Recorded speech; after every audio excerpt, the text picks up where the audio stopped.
From the Southeast Asian capital city of the Philippines, 7,107 islands, Manila, I'm Art Bell, and this is Coast to Coast AM. Ladies and gentlemen, welcome. That program which covers like a blanket every single time zone, 24 of them surrounding the world. It is here where I am, a Monday, the 11th, I might add, where you are, the 10th, the 11th still ahead of you. And it's going to be a very interesting program tonight. In the next hour, Dr. Stephen Greer will be here, and it promises to be a pretty raucous program for sure. Tomorrow at about, tomorrow here anyway, at about 11 or so in the morning, I'm going to hop a plane with my wife and go to Hong Kong for 3 days. It's been a while since I've been to China, so we'll take another look-see. Also, you might want to note, last week I read you an article about a dead zone. Actually, there are many dead zones in the world, and I mean dead zones in the ocean. Now, these are areas where there is no oxygen, therefore there is no life. There's no life. And there's a map up there showing you all the dead zones in the world, and an article about the same article I read about the recent Oregon dead zone. So you might want to take a look at that.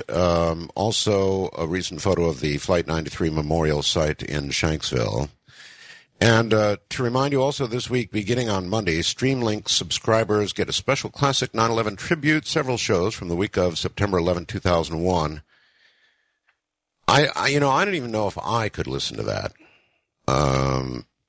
I was there doing it, and I don't know that I could re-listen to that, but then I don't re-listen to very many of the programs that I do. Anyway, listen, updating a little bit on the Aswang, the photograph that I had on the website yesterday is still there. There was an update, and somebody found the original photograph, and by God, the guy claims that it was a night shot, that he was using a Sony night shot camera equipped with special night vision equipment. I don't know whether I buy that or not, because that's a blue-looking sky up there, but on the other hand, it might be. I have quite a bit of night vision equipment myself, and it works very well indeed. So it could be. It could be. In addition to that now, there is a close-up of this creature. There are actually 4 photographs, and I sent the link off to the website powers that be, and they may go down and get a copy of the close-up and put it up there for you. But I'm telling you right now, this is no bat. There is no way on God's green earth that that is a bat. In fact, in the close-up, it's even scarier than what I've got up there right now. So hopefully they'll get on the stick back there, get the close-up up, and you'll get to take a look at it. And if so, I'll point it out during the show here. President Bush and his wife Laura stood in somber silence on Sunday after laying wreaths at the site where the Twin Towers of the World Trade Center once soared. He later pledged to make the anniversary, quote, a day of renewing resolve, end quote, to remember the lessons of the September 11 attacks. The Bushes set floral wreaths adrift in reflecting pools that mark the former locations of the North and South Towers at the beginning of a 2-day, 5th anniversary tour that's going to take them to all 3 sites of devastation. Now Hurricane Florence, no longer a tropical storm, a hurricane, full-fledged now, headed apparently toward Bermuda. Florence did, in fact, intensify into the second hurricane of the Atlantic season Sunday as it neared Bermuda, where residents are doing what you might imagine, stocking up on provisions, formed long lines at gas stations in the lashing rain. Florence was expected to pass, and this is in quotes, very near the tiny British territory on Monday, according to the National Hurricane Center in Miami, but still too early to see if it'll make a direct hit. The United States is safer now than it was before the September 11 attacks, but we must not relent in fighting terrorism in Iraq and elsewhere, according to Secretary of State Rice Sunday. Quote, I think it's clear we're safer, but not really yet safe, said Rice, who was President Bush's national security advisor when al-Qaeda masterminded the attacks of September 11, 2001. And now here's one that'll get you thinking, and I see that a number of you have, in fact, felt it. The largest earthquake to strike the eastern Gulf of Mexico in the last 30 years sent shockwaves all the way from Louisiana to southwest Florida Sunday, but fortunately did little more than rattle residents. The magnitude 6 earthquake centered about 260 miles southwest of Tampa, Florida, was too small to trigger a tsunami or anything like that. A videotape posted on the internet late this evening, purportedly by Al-Qaeda, showed previously unseen footage of a smiling Osama bin Laden and other commanders in a mountain camp apparently planning the September 11 attacks on New York and Washington. Now, we've seen this before. The documentary-like retrospective of the 5 years since the attacks was unusually long and sophisticated in its production quality compared to previous Al-Qaeda videos. The footage with English subtitles surfaced on the eve of the 5th anniversary of the attacks on a website that frequently airs messages from bin Laden's terror network. ABC has made some changes to its miniseries, The Path to 9/11. And, in fact, twice the network de-emphasized the role of the 9/11 Commission's final report as source material for the film. Now, this is not good news from Somalia. Bad experience there for the U.S. Islamic militants controlling much of southern Somalia shut down a radio station Sunday for playing love songs and other music, the latest step to impose strict religious rule, which has sparked fears of an emerging Taliban-style regime. Since sweeping to power over much of southern Somalia, including the capital Mogadishu in June, the Islamists have banned movie viewing, publicly lashed drug users, and broke up a wedding celebration because a band was playing and women and men were socializing together. So that tells you what life under extremist Islam would be like. No movies, no socializing together, no bands, and no love songs. Convert or die. What do you say? We'll be right back. By the way, there was a reference on yesterday's program to the oil spill here in the Philippines, and I was laughing because the guy called up and said, hey, people in the Philippines are donating their hair to clean up the oil spill, and I was laughing and laughing and laughing, and it's true. It's absolutely true. They are, in fact, donating their hair, and Filipinos have a lot of hair. The gals here have very long hair. It's very traditional, and I was talking to my wife about it afterward, and she said, yeah, it's true, but you know what's wrong is the government has no idea whether it's going to work and whether they can even use the hair. So the government is getting all this hair. They don't know whether or not they can use it. I hope so.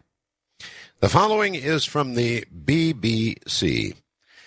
Doctor leads time travel research. Now, you know the way I feel about time travel. That's going to catch my attention right away. Listen to this. Experiments aimed at unlocking secrets of time travel are being led by Aberdeen University.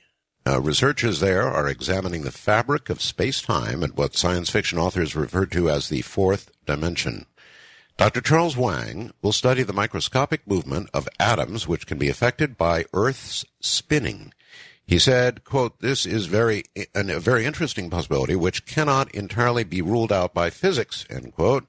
Television's Doctor Who and the Back to the Future movies promised the concept of time travel. If successful, the results will have a profound impact on our understanding of the fundamental nature of time and space in the universe. Albert Einstein said, instead of considering space to be a shapeless vacuum, it should be looked at as an object. The theory is for something to exist, it must have length, breadth, and thickness. In other words, 3 dimensions. It must also, though, have something else. An object exists from the moment it is created to the moment it is destroyed. In between those moments is the duration of time, the so-called fourth dimension. Space mission. H.G. Wells wrote The Time Machine about it. Dr. Wang hopes to make it real. He is a reader in the College of Physical Sciences and a member of the Aberdeen Center for Applied Physics dynamics research. Dr. Wang said he is waiting for the European Space Agency's ESA to launch a science satellite to aid his research. He told BBC Scotland, if you have curved space-time, the time circles and you might just travel in time. If we can slow down the atom and isolate it and guide it into the fluctuation, then there's a possibility it's there. The increased sensitivity obtained by a space experiment certainly makes a space mission very worthwhile. If successful, the results will have a profound impact on our understanding of the fundamental nature of space and time in the universe. Dr. Wang does have some time on his hands, though. The ESA satellite is not due for launch until 2015. Now, I mentioned this on yesterday's program, and I'm going to mention it again. Last May, a family in Iowa contacted the office of Senator Tom Harkin to report the constant crisscrossing of chemtrails in the sky above their neighborhood. They received back from the senator's office a GAO report on military chaff and the material safety data sheet for aluminum-coated fiberglass fibers being spread 7 days a week for several hours each day in the skies above their home. The chaff is spread by pilots learning how to mask planes or send false radar images. It was reported the military also has lead-based chaff, but that it is not being used at this time. Chaff was used by the military in Europe in World War II, and of course, according to the GAO, had been used in training here at home since the 50s. Once chaff reaches the ground, it breaks down into particles small enough to inhale. Though military spokespeople insist chaff is not harmful, the GAO report concluded that health effects are unknown. More studies are needed. That's a classic line. We need more studies. Regardless, some members of this family are very sick. On May 23rd, after a hard rain the day before, they noticed a glittering substance and a pinkish-colored powder substance on the roof of their house. They then noticed a glittering substance on many surfaces, even the dashboard of the family car. Most substances were collected and sent to a lab for analysis. Now, you want to know what they found? 6 bacteria, including anthrax and pneumonia. 9 chemicals, including acetylene chloride. 26 heavy metals, including arsenic, gold, lead, mercury, silver, uranium, and zinc. 4 molds, 7 viruses, 2 cancers, 2 vaccines, 2 sedatives, and a pear tree. So there you go. I mean, look at what they found in this stuff. 6 bacteria, including anthrax and pneumonia, 9 chemicals, including acetylene chloride, 26 heavy metals, arsenic, gold, lead, mercury, silver, uranium, and zinc, 4 molds, 7 viruses, 2 cancers, 2 vaccines, 2 sedatives, and the partridge. I put in the partridge. All right. In line with the dead zones, and I think this is in line, the Arctic Ocean, way up north, continues to freshen up. Now that sounds good, doesn't it? The Arctic Ocean is freshening up. Well, good. No, that's not good. Not good at all. Fish accustomed to the salty water of the Arctic may have to think about finding a new home. As a result of global warming, the Arctic Ocean has been getting less salty over the past half-century, and the trend looks set to continue. The culprits are massive increases in rainfall over the Arctic and much faster melting of sea ice and glaciers. Bruce Peterson of the Marine Biological Lab at Woods Hole, Massachusetts, and his team gathered decades' worth of meteorological river, sea ice, and glacier data from the Arctic region and used it to calculate the increase in freshwater input into the ocean. Now listen. They calculated the increased rainfall and river outflow between 1965 and 95, dumped an extra 20,000 cubic kilometers of fresh water into the ocean, equivalent to roughly 40 years of flow from the Mississippi River. Let me say that again. Equivalent to about 40 years of flow from the Mississippi River. Think about that. That is a lot of fresh water. Now, some of you may have heard of the King-Cross F-89 Scorpion jet fighter that disappeared over Lake Superior on November 23, 1953. The plane had been ordered to investigate an unknown object that was being tracked on radar, a UFO. Well, about a week ago, the story broke that somebody had found the F-89 Scorpion, thus ending the mystery. Wrong. Well, I mean, partially wrong. Anyway, yes, they found the F-89, but one of the Great Lakes Dive Company engineers came up with an ingenious idea. He cannibalized a forward-looking fish finder, fed the signal through a Shark 2 software. Suddenly, they had images of the object they found next to the F-89. The Shark 2 software was designed to be used with state-of-the-art wide trajectory side-scan sonar. The fish finder on board was normally used to find shallow rocks and shoals. Spokesman for the company said, "We didn't notice the object at first when we discovered the airplane, but we did a detailed search surrounding the aircraft trying to locate the missing wing." Yes, a missing wing. A portion of the side scan came back distorted in an area near the wreckage of the F-89. So we focused in on the area and tried to scan it with a Shark 2, but had no luck. It was still distorted. One of our team recalled that the F-89s were known to perhaps carry nuclear weapons, called a Genie rocket, although the rocket was not deployed until later versions of the F-89. Didn't know if it was some sort of covert testing. Might have happened on earlier versions. This could be what was causing our equipment issues. Later testing with a Geiger counter said no, but the object near the F-89, listen very carefully to this part, appeared to be large and almost teardrop in shape. Teardrop, folks. It was only 212.5 feet from the F-89.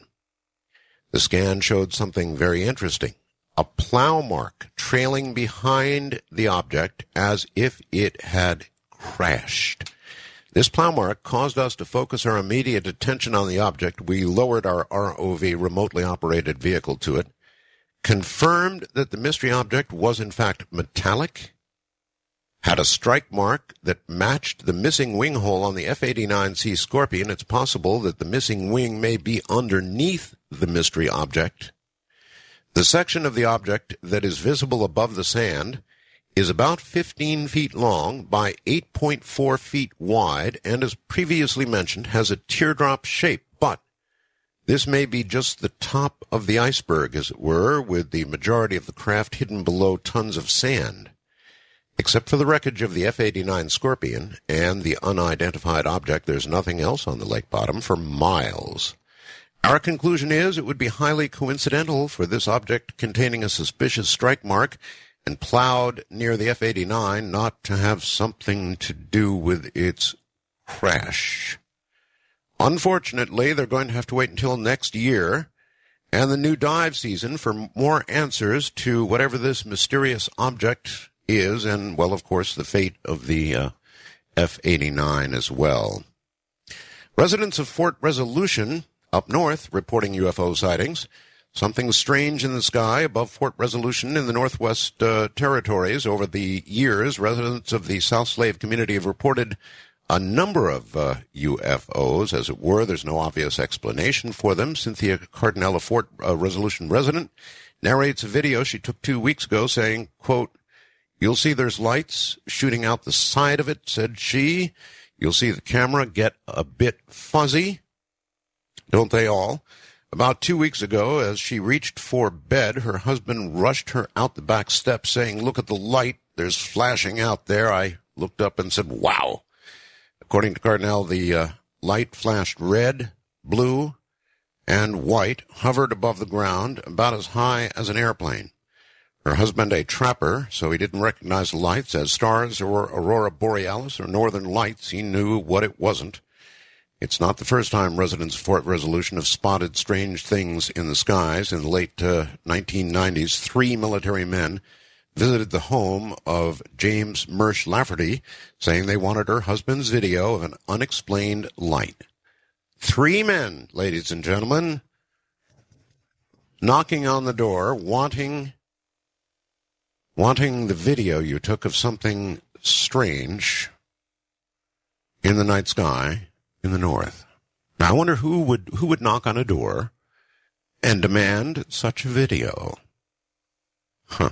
I have a feeling tonight's guest just might know. And so in the next hour, of course, Dr. Stephen Greer. Right now, I would like to invite you to just stand by a moment, and we will open the phone lines, listen carefully for the appropriate number for you. And we will, of course, begin to take calls from all of you out there. You're listening to Coast AM from Manila, the Philippines. I'm Art Bell. Here indeed I am. All right, if you go to the coasttocoastam.com website right now, and just go down under the Flight 93 Memorial site in Shanksville, you'll see a column that says Recently, Aswang Creature Updated. Click on that, and then you'll see the first photograph. Now, scroll down a little bit, and you'll see a second photograph. And you will see also that it says Aswang, a shape-shifting creature of Filipino folklore that feeds on humans. Several listeners have written in to identify this creature as a large bat. Ha! View source image, said to be taken with night vision photography. All right, fine. Now, look at the close-up of this creature and where it is in relation to the, it's obviously behind the building. You can see the size of the building, you can see the size of the trees, and you can sure as hell see the size of this creature, and that's one big mon. That's no bat. There's no way on God's green earth that's a bat. I don't know what it is, but it has sort of a pterodactyl type shape to it, and it's big, whatever it is, and it's almost half of something in addition. So the close-up shows you a great deal more than we were able to see previously. I want you to take a good look at that and let me know what you think. But I think there's no way that's a bat. And if it is a bat, I don't ever want to meet up with anything like it. All right, to the phone lines we go. Let's begin over here west of the Rockies. You are on the air. Howdy. How are you doing, Art Bell, this evening? I'm doing just fine, sir. Okay. You're in competition right now with ABC because they've been showing this 9/11 series that's been on since 8 o'clock nonstop without any commercials. And I wanted to call your show because I received about 1,600 emails today and about 300 or 400 telephone calls about 9/11. At that particular time prior to the event, I was one of the psychics that had contacted President Bush on 2 different occasions, and his father 6 weeks prior to, and it's documented by KNBC, Channel 4 in Burbank, California, that on September the 10th, I had called in and spoke to David Bakar, who still works there, about the incident, but they did not allow me to come on. And all right. What exactly did you tell David? I told David about the letters that I had sent to President Bush, stating that on the 11th, the next day, that I had seen in visions attacks against New York, Washington, D.C., the Pentagon, and also Los Angeles. I told him in the letter that I had instructed President Bush. Excuse me, one moment. Did you say Los Angeles? Exactly, Los Angeles as well. I see. Okay, well, that one you missed on. Well, not necessarily so. The aircraft that was supposed to strike Los Angeles evidently didn't get off the ground, from what I understood. Anyway, all of the information that I had given, everything occurred. And on the day 9/11 that the incident occurred in New York and the Pentagon, and as the aircraft 93 was heading towards the Capitol, I was contacted by David Bakar, who told me to get dressed and that NBC was going to have me on. And they decided at the last minute not to because of the information that I disseminated the night before. Now, the reason why I'm calling tonight, I have an exclusive prediction that I want to give you and your millions of listeners. Beware of what is about to happen in the Middle East, that this respite, this illusion of peace, is about to be broken very, very shortly, with the United States, Israel, and England about to attack the 24-plus nuclear facilities in Iran, which will cause a nuclear conflagration in the Middle East before this year is over. Good Lord. Yes, good Lord. All right, well, that's duly registered. I'm curious. You say that they backed away from going ahead and reporting this because of something you had said they were sent out the previous evening, which was what? No, they would not allow me on September the 10th. If any of your listeners want to check on this and to document. Okay, no, that I understand. Look, yes. I'm sorry, and I don't mean to make light of anything you've said, but sure. On any given day, I do coast to coast AM, so I can tell you right now, Bud, I get about 3,000 emails a day. Mm-hmm. Now, of those 3,000 emails, at least 20, 30, 40 of them contain people who are having visions of destruction of this or that and give various dates and so forth and so on. And so, I mean, you just get a whole lot of this kind of thing. And I can understand they would have ignored it on the 10th. Well, the reason... However, on the 11th, when you got your call saying they were going to put you on, I want to know why they then did not put you on. David Picard called me back and told me that the president at NBC and the president of the news department were fearful over the fact that they did not allow me to come on the day before on September the 10th and felt that heads would roll. That's why they did not allow me to come on. Well, see, that's a little hard to believe because, as I just said, we get a ton of these. All the media gets a ton of these all the time. We get probably more than our share because of the kind of show we do here. Art, all right, I appreciate your prediction on the Mideast. Art, and we duly recorded. Art. Yeah. Okay. I want to let you know that what I told you about the Middle East is going to happen, and this is Suleiman, the world event psychic, and I have 97.5% accuracy, so I want you to remember what I told you this evening. Okay. Duly God bless recorded. You, and you take care there. You take care, too. I hope he's wrong. I surely do hope he's wrong, and it certainly would be interesting to explore with David Picard whether or not this really had occurred. I guess I could really understand both in a way. That is to say, ignoring him at first, and then perhaps in the middle of the coverage of what actually did happen, not putting him on. But in retrospect, you think they would have gone back to him. Because, of course, out of everybody's mouth was, where were all the psychics? Where were all the remote viewers? Where was everybody who should have predicted this? Well, possibly there was one. Wildcard line, you're on the air. Thank you for taking my call, Art. It's Jeff from St. Louis. Yes, sir. Well, I want to talk about the path to 9/11. Okay. If there was any truth, did you have a chance to see it yet? No. It does not air. It does not air live here. Well, if there was whatever truth was in that movie, it would be grounded out by the bad acting. The bad acting. All right. Well, so your impression was it was acted poorly. How about beyond that? Do you think the message was accurate? Well, considering it was how accurate could a movie drama be? It could, I would say, probably maybe 50, 60% accurate, considering it was a drama. You know what I'm saying. I guess I do. Not having seen it, I obviously. Yeah, it's not considered a documentary. It's considered a movie. Mm-hmm. Got it. And I saw the segments that I recognized the segments that they took out. They were replaced with a disclaimer. And what segments specifically were those? When one where they trying to think of one was when they were canceled an airstrike to take out Osama bin Laden because of possible civilian casualties, and I don't remember the other one. All right. I very much appreciate your call, and I'm sure that since we're in competition with that at the moment, apparently, and probably will be for about the next 15 minutes or so, I have no idea how long it's going to run, there'll be a long stream of comments. So next wildcard line, you're on the air. Hi. Hey, Art. How's it going? It's Michael from Maryland. Hello, Michael. Actually, not too far off from your old alma mater, but that's another issue, eh?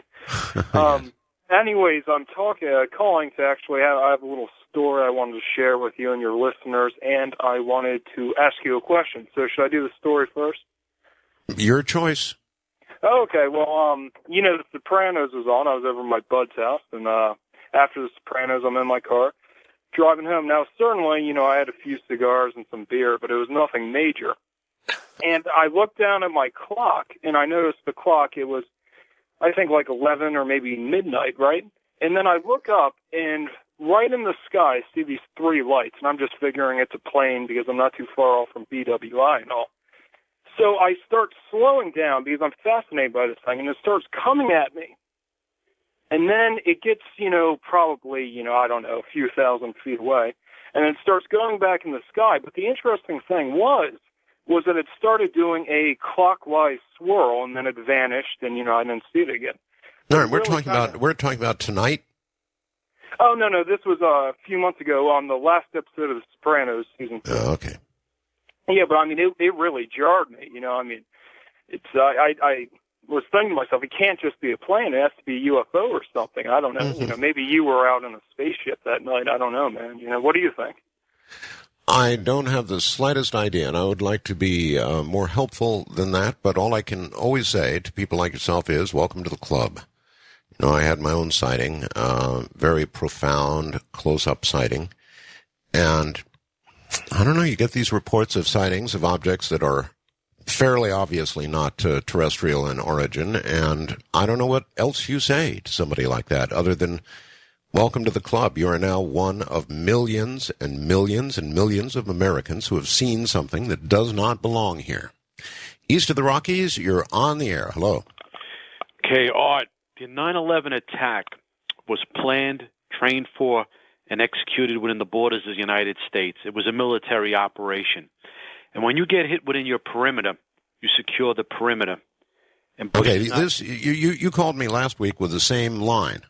Right, but I want to add to it because on the attack of 9/11 that night, I went down to the Trade Center area, and I've seen a twisted fire truck being towed out of there. I've seen the off-duty police officers and firemen, and the fathers of the firemen who responded earlier in the day, who were missing, obviously, were in the rubble, going down there, tears coming down there, got these guys' eyes. And I'm saying to myself, look what these animals, look what they did to this country. And when I think about that event, it's 5 years now. 5 years, wow, it goes like that. But nothing has been done. The Bush administration, you got to realize, has actually increased student visas for Saudi Arabia and Egypt. And those were the terrorists who came in and destroyed those buildings on that day. Okay, I don't think it's fair to say that nothing has been done. That's inaccurate. I mean, we have gone to Afghanistan and killed an awful lot of people who we feel were connected with that organization, to the point that I think almost even the critics agree that we have crippled Al-Qaeda with what we've done. So it's not fair to say nothing has been done. Well, I'm talking about inside the borders of the United States. Actually, the Taliban and Al-Qaeda are actually making a comeback in Afghanistan because we really didn't clean up the problem there. But if we had a choice after 9/11 between attacking Iraq or rounding up every illegal alien in America, I think level-headed Americans would have said, let's get the illegal aliens out of America, because in that net you would get the American haters, agents, foreign agents who hate America, who want to destroy America, terrorist groups. You got to realize it's also a fundraising apparatus that they're setting up in America. And I know that is going on. Yeah, but I think that most fair Americans would not say that a reasonable reaction would be to round up every single illegal alien. I just don't think that would be a fair reaction. Art, you're a pretty sharp guy and usually on the ball, but I think you're wrong on that one. What Bush is doing is he's invading the world, he's inviting the world to America, and we're in hock to the world currently. Got to remember, on 9/11, also, people forget, now I was in New York at the time, the night of 9/11 attack, the bomb squad went to the Empire State Building. They said it was false alarm. The bomb squad also went to the GW, the George Washington Bridge, false alarm. Now, I'm under the belief that unless it's obvious, they will never say there was a terrorist attack or anything was there. We don't know if anything was planted in those two structures that day or that night. Also, right after 9/11, Clean Air Chrissy went down to the Trade Center and said the air was clean. Now, I was down there that night. I hate to use the term, but it was a toxic dump. That's how bad it smelled down there. And Clean Air Chrissy was saying it was good for the Bush administration. Also, a couple of months later, one of the big banks had a vault in the Trade Center, and as soon as all the gold was removed, they were telling the firemen to get out of there. You're not part of the recovery no more. Giuliani, America's mayor, I mean, he's a caricature. They were arresting the firemen. You should have seen how outraged the people of New York City were when that was taking place. So, folks, if you're going to let them sugarcoat everything, because these politicians today, I mean, to me, Art, it's ghoulish and macabre to see these politicians give speeches about 9/11 when they're the ones responsible for 9/11 by keeping the borders wide open. Two of those terrorists, or two or three of them, were already on CIA Al-Qaeda watch list. You ever see the app? You should see the applications for their visas. They're incomplete. They're not even complete. And they were in our flight schools telling the flight instructors, and those patriotic flight instructors said, we have Arab-speaking guys in our flight schools who can't speak that well. That is true. But they don't want to learn how to land the planes. Come on. No, that's absolutely true. All of that is absolutely true. And nobody's saying there were not mistakes made. There certainly were. But there were some very alert flight instructors who started saying, hey, what the hell is this? Why do people want to learn how to fly planes, and they don't care about the landing part, particularly commercial airplanes of this sort? No, some of that is correct. I don't think that an appropriate reaction to 9/11 would be to round up everybody who is perhaps illegally here, millions and millions of people. No, I wouldn't think that's an appropriate reaction. I'm not really sure what is. And, a lot of you might want to put yourself in the position of the President of the United States following an attack of that sort. What and who would you go after, and how would you do it? And what would you do differently than what the administration did do? First-time caller line, you're on the air. Okay, I'm told instead of putting the first-time caller line on the air, we need to take a break. So let's do that, and then we'll go to the first-time caller line. We'll be right back.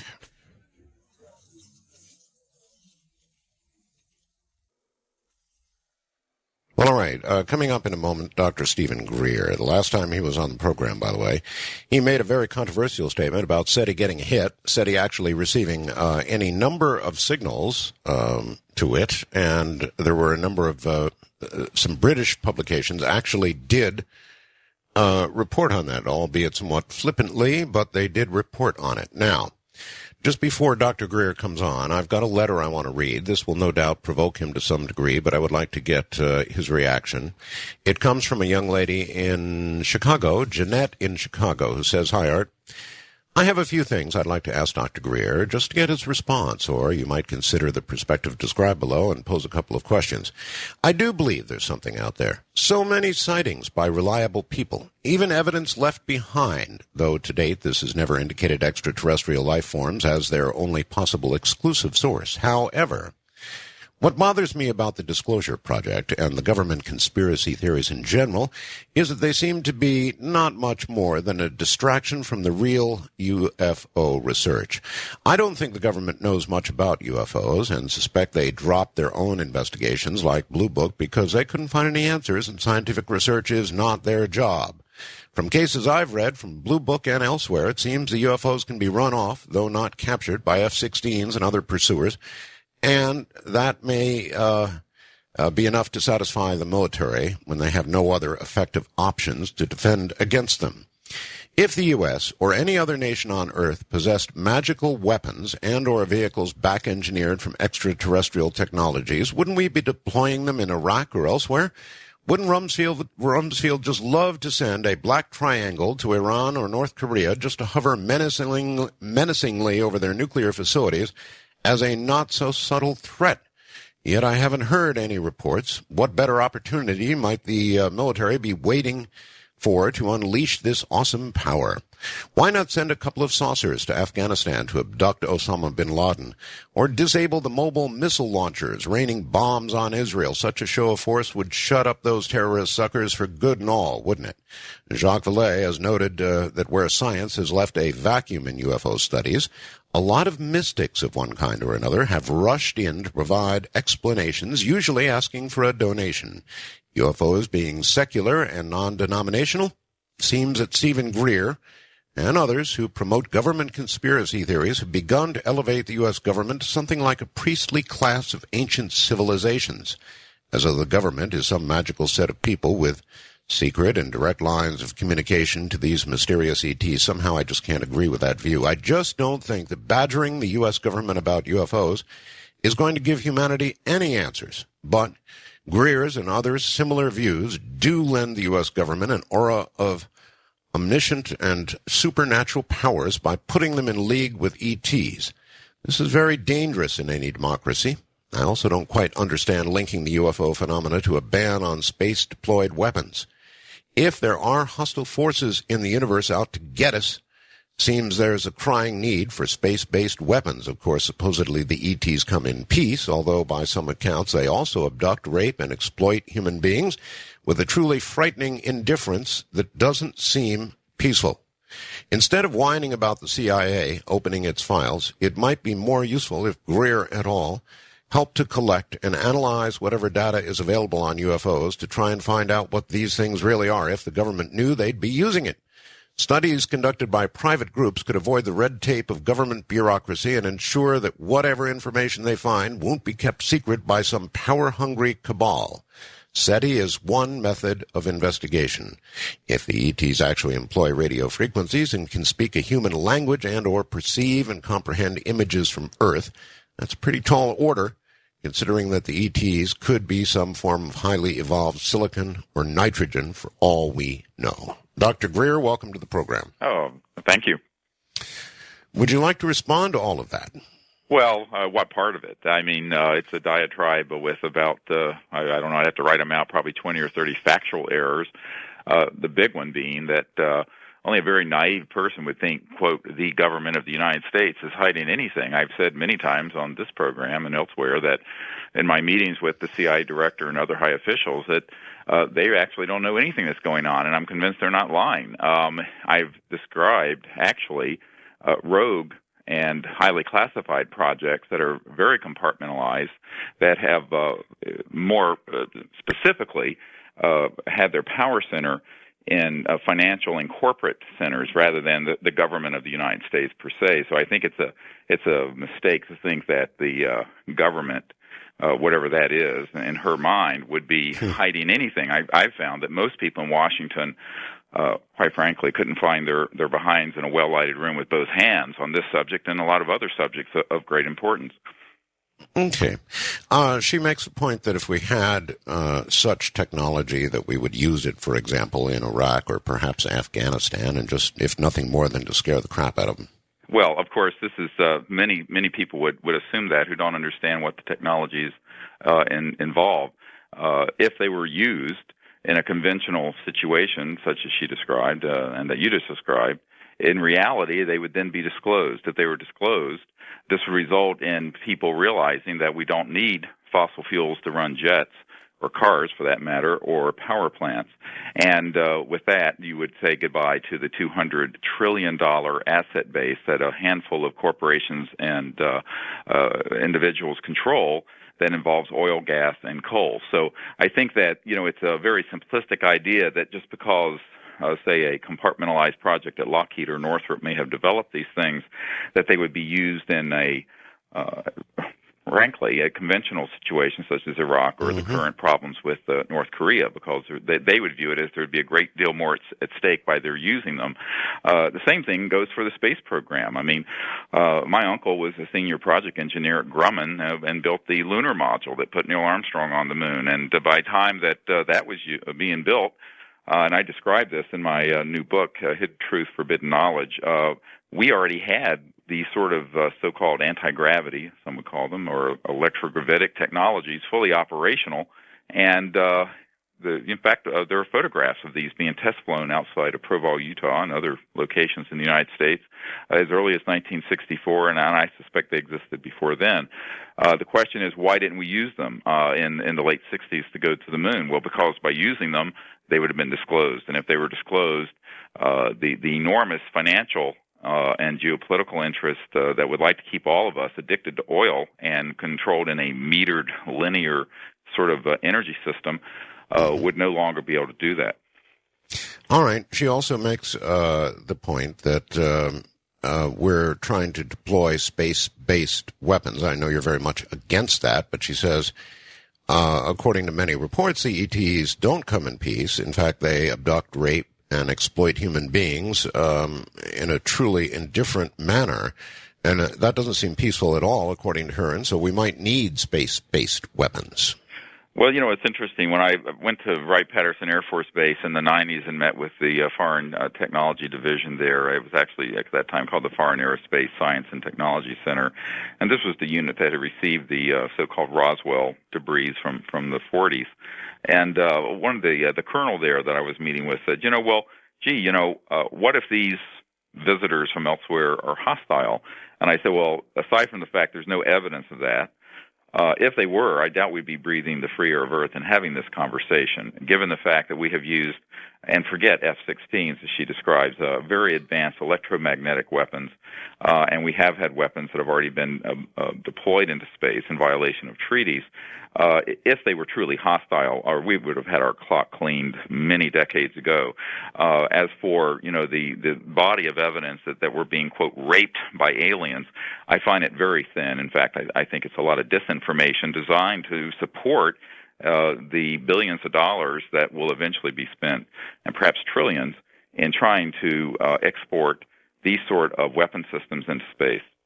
Well, it's a good point that we don't have that many enemies left on Earth with the Soviet Union dissolving as it did. I'm not sure you can make a case for massive space-based defense systems, if you want to call them that, based on what's left in terms of a giant threatening force against us here on Earth. Is that fair? Yeah, I think there's been a long-term plan, and I certainly think it was hatched somewhere in the late 50s and 60s to eventually disinform the public and scare the bejeebies out of people with these sort of frightening alien stories and all the movies and nonsense that go with it, to support a multi-trillion-dollar buildup. And essentially, if you remember the movie Independence Day, it says, let's kick alien butt. Let's unite the whole world against an alien threat.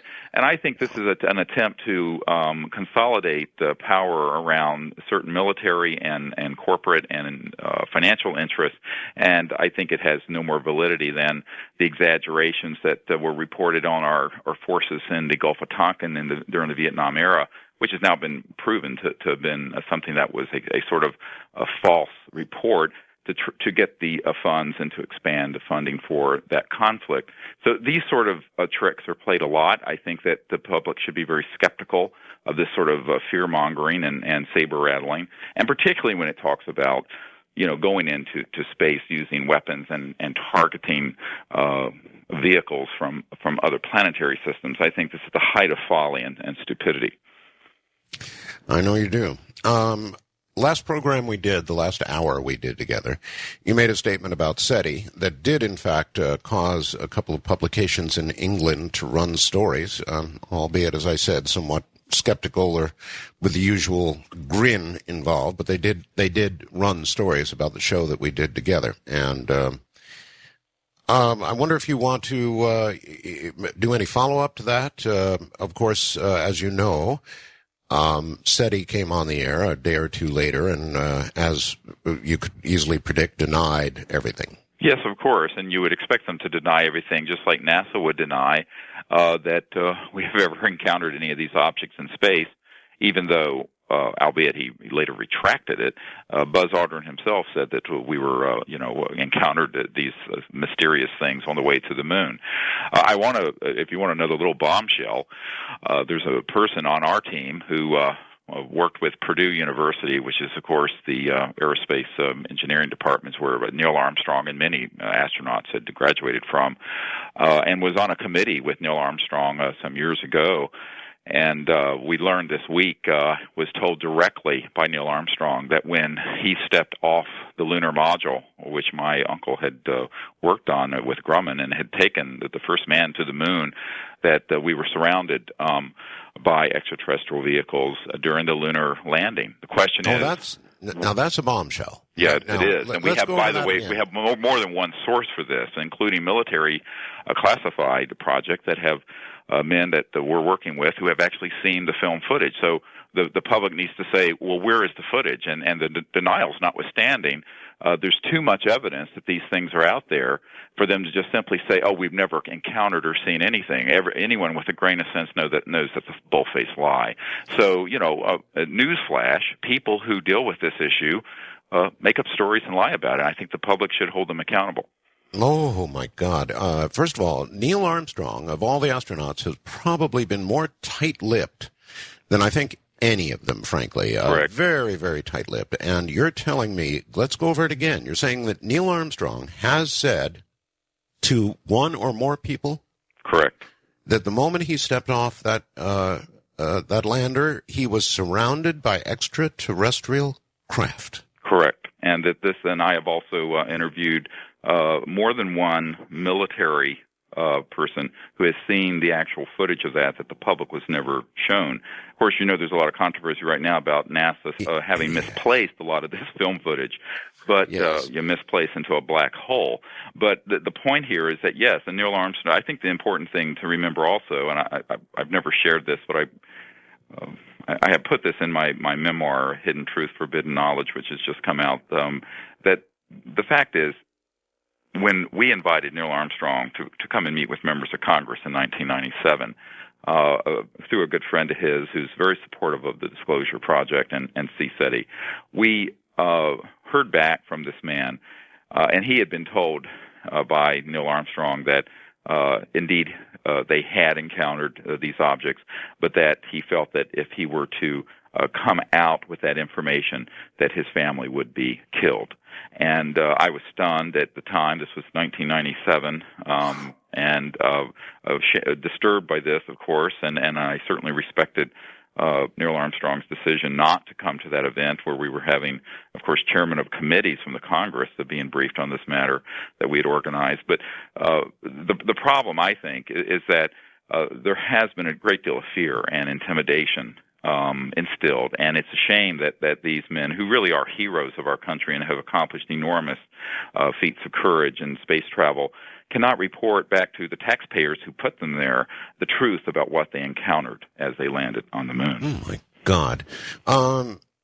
I do find it a little suspicious that mankind's biggest achievement since we've been walking the Earth was said to have been captured in high-resolution photographs, not the fuzzy little pictures we saw of Neil Armstrong stepping off the lander, but indeed by high-resolution pictures, which NASA, of course, now says they have lost. Now, that is a little hard to swallow, Doctor. Yes, it is, and I think that even more disturbing, it goes back before the lunar landing.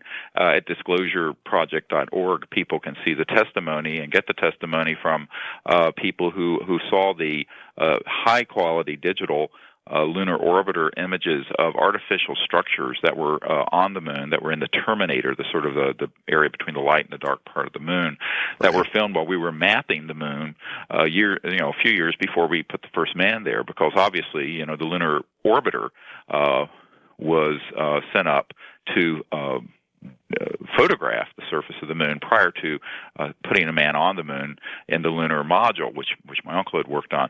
So I think that there too, there's an enormous body of photographic evidence and data that has been secreted into a compartmentalized area, and contrary to the sort of naivete from the person who wrote the letter that you read at the beginning of this hour, the idea that the government, the general government of the United States, has access to this is a canard. Gordon Cooper himself, and this is another bombshell I want to drop if you care to hear another one, told me personally, with my wife standing beside me at a meeting in Washington, D.C. a couple years ago, before he died, that he had given Secretary of Defense Cohen, who was the Secretary of Defense for Bill Clinton in the last years of his presidency, that he had given him the information about his group filming a landing UFO at the Edwards facility in 1956, I believe it was, and that the data and the specifics of that were conveyed to the Secretary of Defense, who, of course, is head of the Pentagon, et cetera. Mm-hmm. And when he made inquiries, he basically was told no such footage exists, even though Gordon Cooper, another hero of our country and one of the early astronauts, personally handled that footage and personally had it flown back on a plane to Washington. My God.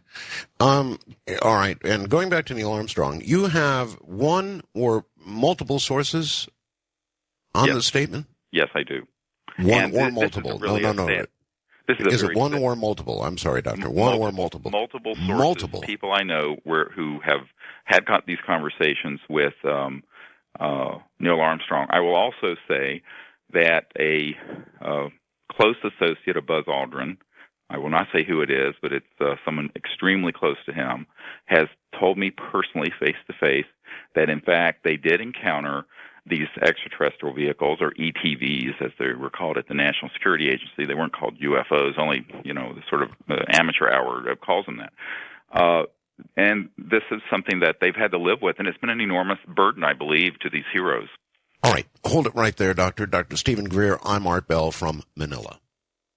Well, I'll tell you what, every time we have Dr. Greer on, he manages to do this, just totally blow me away. He's an emergency room physician. He has every reason in the world, in my opinion, not to be doing what he is doing. It can, from my point of view, only seem harmful to his career. He's making some statements that are, well, pretty outlandish. The latest being, in my opinion, about Neil Armstrong, that the moment he stepped off the lander, he saw alien craft all around him. And he didn't say anything for fear that his family would be killed. Now, that's an incredible statement, absolutely incredible, and yet you just heard it here on Coast to Coast AM. More of Dr. Greer in a moment.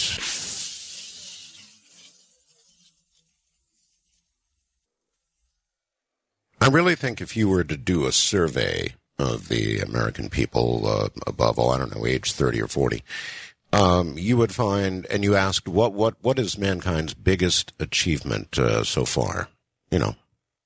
After walking on the planet, after building the industrial civilization we have, what is our biggest achievement? And I think without question, the number one item would be the fact that we went to the moon.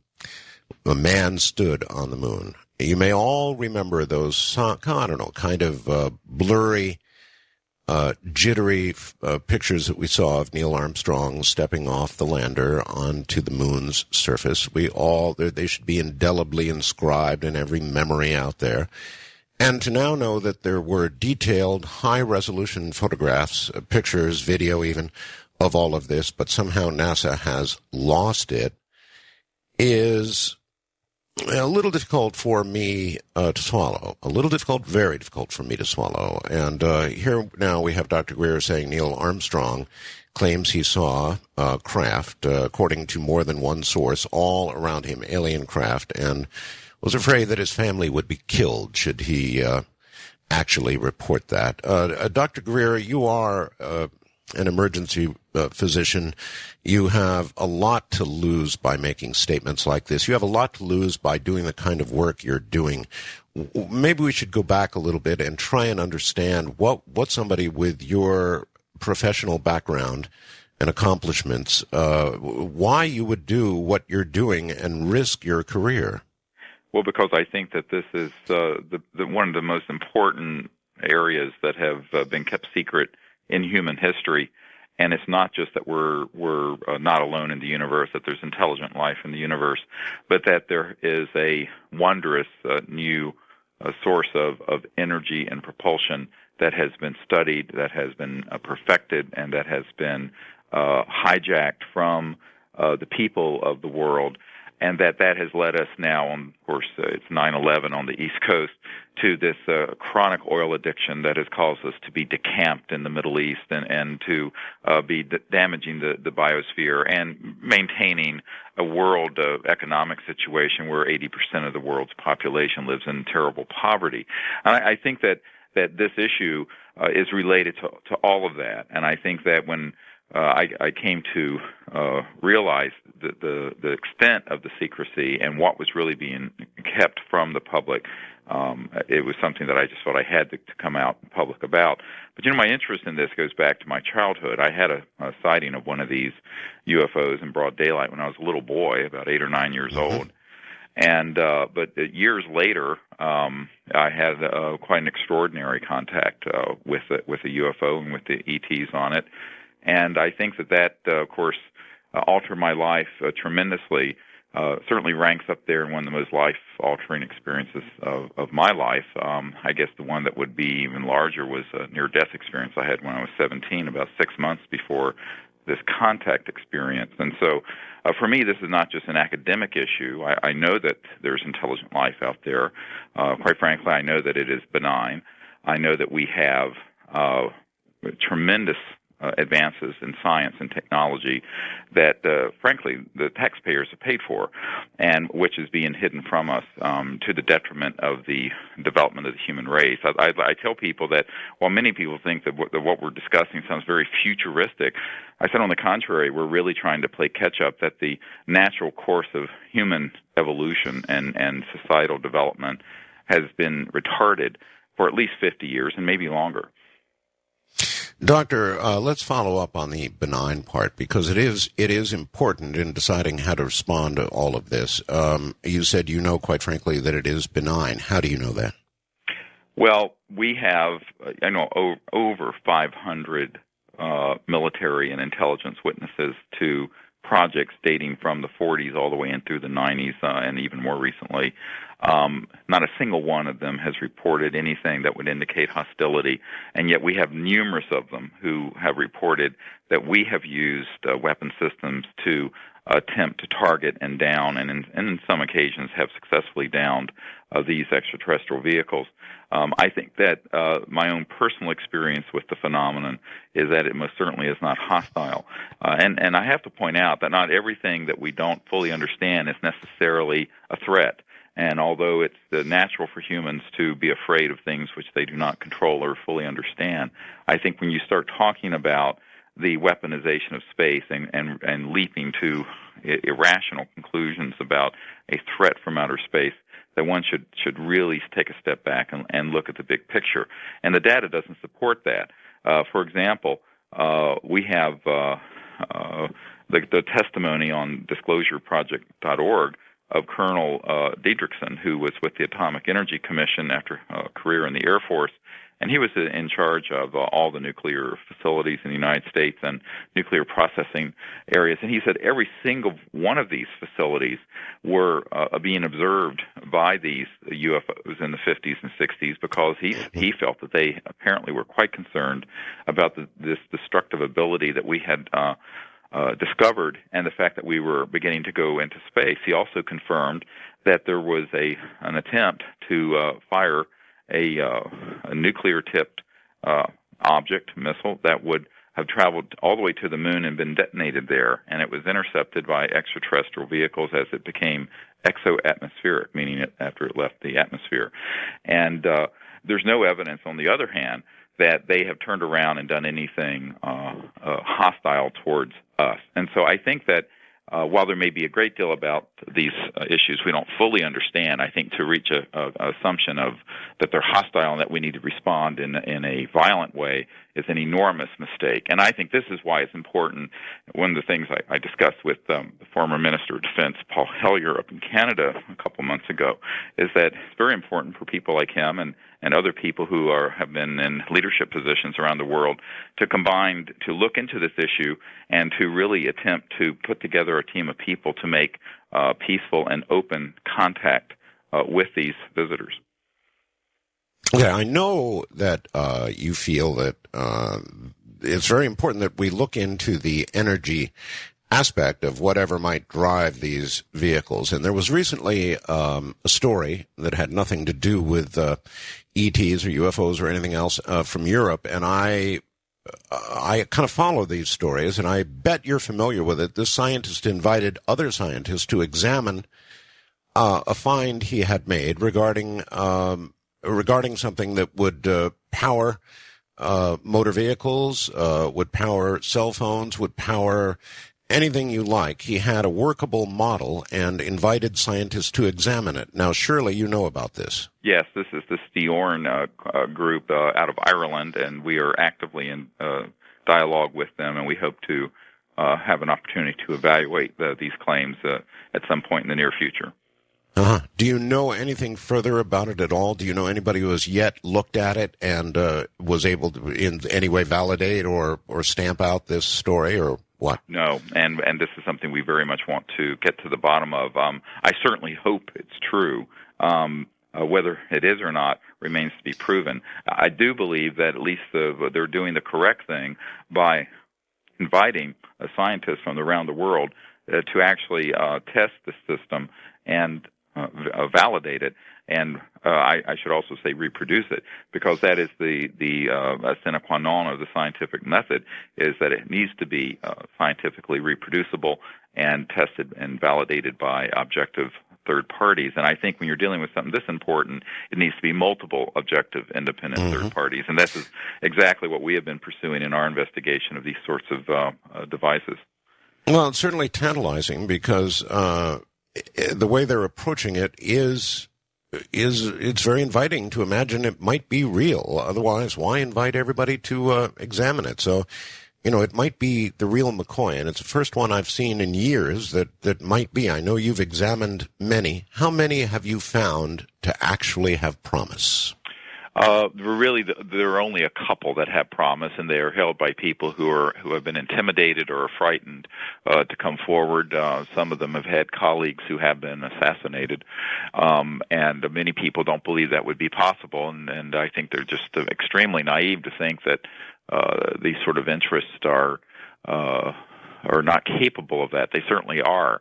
One of the things that I disclose in my memoir, Hidden Truths, Forbidden Knowledge, which we've just released, is we were approached by former CIA Director Bill Colby in the 90s, and he had an operational extraterrestrial-based energy device that would generate enormous amounts of free energy, and he wanted to transfer that to our group, as well as adequate funding to be able to be sure it would get out to the public and sustain any suppression attempts. And the week that he was going to meet with a member of my board, they found him floating down the Potomac River and was murdered. And a colonel who was one of his best friends, actually was his best friend, who set up the meeting, told me directly that Colby was murdered for defecting from this group that had been sitting on this sort of information. And I think that one of the things that we have to do is, number one, not respond to fear and intimidation, which we do not, and number two, encourage many people to come forward with this sort of information and to do it at once. This is what we did with the Disclosure Project, and this is why we put together literally dozens of men and women who had top-secret clearances from diverse components of military and corporate projects who had firsthand knowledge of these UFOs and projects connected to them. And that's what DisclosureProject.org has.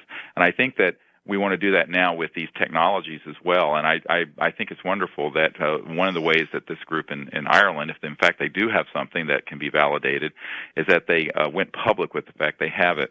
I think the big mistake that many of these scientists in the past have made, and this is something that we are recommending that they not repeat, is to try to be quiet about something like this. I think that 99.9% of the world's population would support such a energy breakthrough that would get us off of fossil fuels and the damaging effects to the environment and our entanglements in the Middle East. And I think that the way to do it is to do exactly what this group in Ireland has done, and that is announce that they have it and invite scientists to evaluate it and have millions of people aware of it, because then it makes it very difficult to shove that off the radar scope. And I think that's exactly what you should do. I think people make a mistake when they think they're going to outfox this secret group and themselves sort of buy into trying to do things in a secretive way. It just doesn't work. Okay, a couple of years ago on this program, you thought that you were on to one of these sources of energy. You were very, very excited about it. What became of that? Well, the man who has it was intimidated and never wanted to reproduce and deliver to our group an operating system. And we're now working with a couple of other inventors who have systems that I think are even better. We're trying to encourage them to come forward, but it's a very difficult process. As I said, I think that this is something that's existed, and certainly Lieutenant Colonel Tom Bearden and others have documented that the breakthroughs like this have probably existed since the early part of the 20th century and have fallen into the wrong hands or have been suppressed. Since I spoke with you last, we've met a man that developed a number of these systems and worked with General Motors in developing the electric vehicle, but also worked with some of these other technologies. And one of the colleagues that he had worked with was blown up in his lab, made to look like an accident. And this, of course, put a chill through his enthusiasm to do anything. Now he's decided that the world has really gone downhill so far in terms of its environmental situation and geopolitical situation that perhaps the risks of doing nothing are greater than the risks of having the courage to step forward. So these are the kind of people we're still looking for, and we encourage them to contact us so that we can help them secure these technologies, get them validated, and get them properly disclosed and disseminated to the public. Dr. Greer, in view of what you just said about Neil Armstrong, now he's getting on in age. Sure. Do you think Neil Armstrong, with that kind of knowledge, would go to his grave with that kind of knowledge, or do you think that eventually, as he gets closer to the end, he or some of the other astronauts who know what Neil Armstrong, you claim, knows, would say something, would say, look, I can't carry this burden anymore? I would hope so, and I think that it is a burden. I think you're correct in how you phrase that. I do know that with one of these astronauts had a tremendous amount of psychological problems being forced to keep a secret like this. I will tell you that when we first gathered together the Disclosure Project, military witnesses, some of them who were old enough to be my grandfather, literally hugged me and wept that they finally could talk about it, that we had created a momentum with dozens of people with enough profile and enough support, I might add, within the covert projects. There's at least 40-50% of this covert group that now wants to see this disclosure happen, I might add, that they would come forward and talk about it, because many of these people who have seen these really life-altering things and earth-shattering developments, it becomes an enormous psychological burden to sit on that and not be able to discuss it and not let people know what the truth is. And I think that in that sense, there is a time is on our side that people eventually will try to come forward. And I encourage people like Buzz Aldrin and Neil Armstrong and other people who were in the compartmentalized projects within NASA and the aerospace industry who have information about this to come forward. After I was on your show last, a engineer with Lockheed Martin came forward with information about the back engineering or reverse engineering of extraterrestrial vehicles and their application in some of the systems that we have today. And he has offered to come forward, and we're continuing to ask for people like this to step forward, because I think it's very important, and I think that it's not only a service to the world, I think it's a service to these people, because they know it's wrong to keep something this important secret from their fellow humans. Did he actually mention to you any technology that has resulted in, something we have now? He mentioned that there are some spin-off technologies that have been used in some of our modern aircraft that were inspired by the extraterrestrial vehicles we've studied, and he certainly knew of other more classified projects. The B-2 stealth bomber has some components to it that are a result of studying ET vehicles, for example. There are even a few aspects of the shuttle which have some components in it that are a result of that. Although, of course, the basic propulsion system of things like the shuttle are still quite primitive and are using the old-fashioned, 1940s style rocket stuff. But in reality, these sort of breakthroughs are increasingly well documented by these sort of top secret witnesses who are stepping forward, and we're calling on more to do so. And also, if you mentioned the SETI project, there are bound to be other people and who know of this, and we would encourage those who do to come forward and also be willing to come forward publicly. It does put me a bit in a bind when people give me information, but they're not willing to step forward. And of course, it's easy for people to say, "Oh, well, Greer's being given a bunch of nonsense." But if I hear it from one person, I'll put it into my gray basket. But when I hear it from 3 or 4, and it's the same type of corroborating information, and those people don't know each other, and they're getting it from different angles, if 3 sources are good enough for the New York Times, it's good enough for me. And frankly, I think that what we have to do is have more people come forward through this disclosure project effort, and including these technologies, because we need to go from testimony and evidence, which is really pretty well proven now, about the existence of these so-called UFOs, to the technologies behind them, so that our civilization can now move on to its next level of functioning. And I think that until we do, we're going to find that we're going to have increasing problems. I look at it almost in a sort of a spiritual way, that because we have not gone with the natural evolutionary development, we have ended up being harmed, and we're harming ourselves and harming our planet. That'll continue until we get this right. All right, Doctor. Hold it right there. From Manila in the Philippines, I'm Art Bell with Dr. Stephen Greer. Once again, here I am. My guest, of course, is Dr. Stephen Greer. Jamie in Venice Beach, California says, "Hey, Art, would you please ask Dr. Greer to describe his personal encounter/experience with the extraterrestrials? What transpired and why? What did they communicate to him? And what did they look like? What does he think of the Greys? And how can they all be, as he suggests, benign?" Doctor? Well, I think that the start, with the beginning part of it, my first sighting, I just saw a craft at some distance. I was a young boy, about 8 or 9 years old. But when I was 17, I injured my leg, and I got very sick. And I ended up bicycling 200 miles from Charlotte, North Carolina, where I grew up, to the North Carolina outer barrier islands on the coast. And it spread, and I got sicker, and one thing led to another, and I had a near-death experience. And in that near-death experience, and I'm sharing this just because I think it's important to understand the context of the contact that followed, because I was raised in a non-religious background, I didn't know what to expect, and I left my body, and I went into space, and I had an experience of the most beautiful consciousness, sort of a divine cosmic awareness. And it was truly beautiful and life-altering.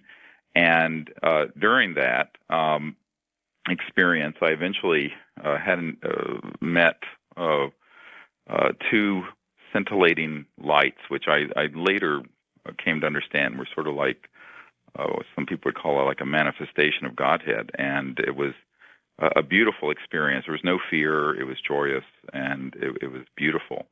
And after some time, I was actually asked, whether I would continue to go on or come back to Earth. And I said, "Well, what is your will? What should I do?" And it was expressed to me that I should come back to Earth, which I actually wasn't interested in doing. And as I came back and re-entered my body, I had brought with me this sort of understanding of the nature of mind, that the consciousness that we have within us is actually always a universal resonance field that's perfectly integrated with this, some would call cosmic mind or universal being. And it was in that context that I began to really investigate these sorts of things and began to learn meditation. And having been raised in a totally non-religious family, I started to study prayer, and it was just a very mind-opening and spirit-opening time in my life. And I went off to college. I turned 18 in June of that year, in 73, and I went off to college, and I was up in the mountains of North Carolina hiking one day, and I went up to the top of this mountain above the little town of Boone, North Carolina, and up to a mountain that was about 5 or a little over 5,000 feet high. And it was October of '73 when the Yom Kippur War was raging in the Middle East. And I went up there because I wanted to see sunset and to meditate at sunset up on top of the mountain. And as I got up there, I saw the same beautiful silver disk spacecraft that I had seen when I was 8 or 9 years of age. And I sort of acknowledged it, and it winked out. It didn't fly off like you see in the movies. It just vanished. And I sat down and meditated. And at the end of the meditation, which was quite long, it had gotten dark, I stood up, and really a voice that wasn't my own, a thought that came to me that was just beautiful as I looked up at the stars and the Milky Way galaxy. You could see it was very, very clear night and rather cold.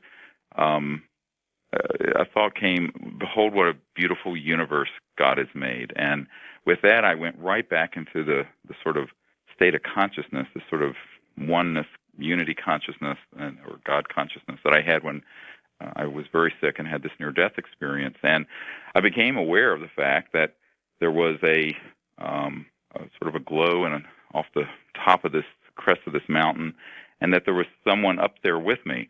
And I saw this, I guess around 4 feet, short being, did not look like a, quote, gray, had actually eyes that looked like a deer, sort of almond-shaped and rather attractive, and came and stood next to me and touched me on my right shoulder. And with that, all the hair on my head stood on end. I had more hair then, too. And it was a extraordinary experience. And I then found myself on this craft and out in space. And people say, well, what did you talk about? I said, well, there's nothing linear to talk about. We actually sat together in this sort of meditative state. And they became very curious about humans experiencing this universal content of their own mind, this sort of self beyond just the ego and our individuality that we all have within us. And I'm convinced that we all have the entirety of the universe folded within us, within the structure of conscious mind itself.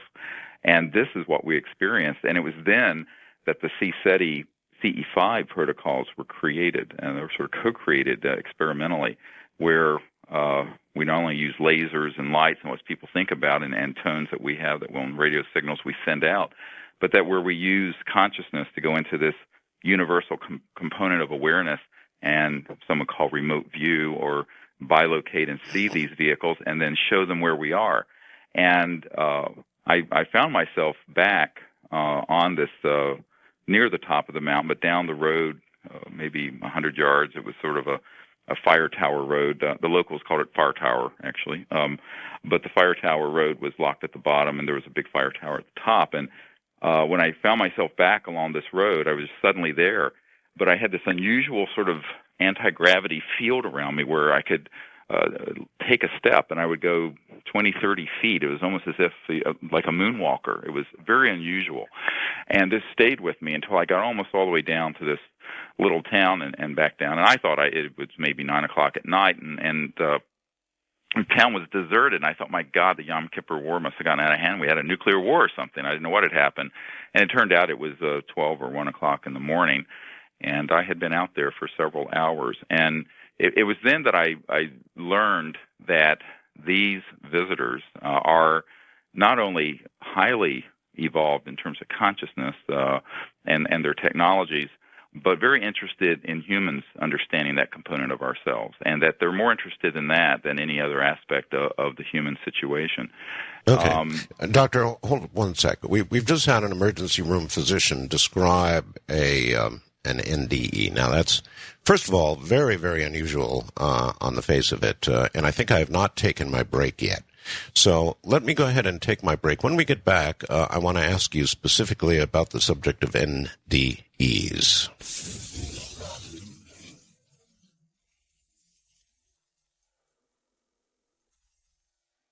Well, as I just said, let's talk and stop on the subject of NDEs for a moment. I've interviewed a lot of physicians over the years. I've interviewed a lot of scientists, frankly. Most of them, when pressed to the wall, don't believe in God. Most of them, when pressed to the wall, physicians on the subject of NDEs, sort of smirk a little bit. There have been an endless parade of psychiatrists and others on television who explain NDEs away as neurons dying sort of from the outside of the brain inward, explaining the light that most NDE experiencers see, that sort of thing. Not very many physicians believe at all in NDEs. Doctor, you must have had experience with patients who claim to have had NDEs, and you must have looked in to NDEs pretty carefully over the years. Well, yes, but of course, I mean, the proof of the pudding's in the eating, and as I said, my parents were very devout atheists. They didn't believe in God at all, and didn't believe anything you couldn't put in a test tube.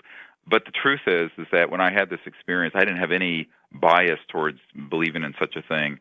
But during the experience and in the aftermath, I truly came to understand that there is a great being, a universal being, and it's very beautiful. And as a physician, I have resuscitated, snatched back from the jaws of death, as it were, hundreds and maybe thousands of people, and certainly some have recounted to me actually being out of their bodies, up above in the room where they were flatline, and being able to describe the defibrillator going off and me intubating them and things of this sort. I think actually there's a great deal of evidence, and I doubt, as you say, that most physicians don't believe that this is possible. I think most of the people I know, in fact, do, and have had patients who have recounted this. It's not politically correct to talk about it because, we have to pretend to be scientific, which means you can't accept anything spiritual. And I think that's a complete false duality. I think one can be scientific and rigorous and also have an understanding of this, the greater aspect of our spirit and of the fact that there is a divine being. And I don't believe that most physicians think that there is. And now, I mean, I draw a line between that and, say, religiosity per se, because most of that is what I think people have then conflated and foisted on spiritual truths. But I think that most physicians understand that there is a God, and I think many physicians have had patients recount this to them in ways that are rather convincing, that it wasn't just a firing of neurons in some kind of oxygen deprivation sequence.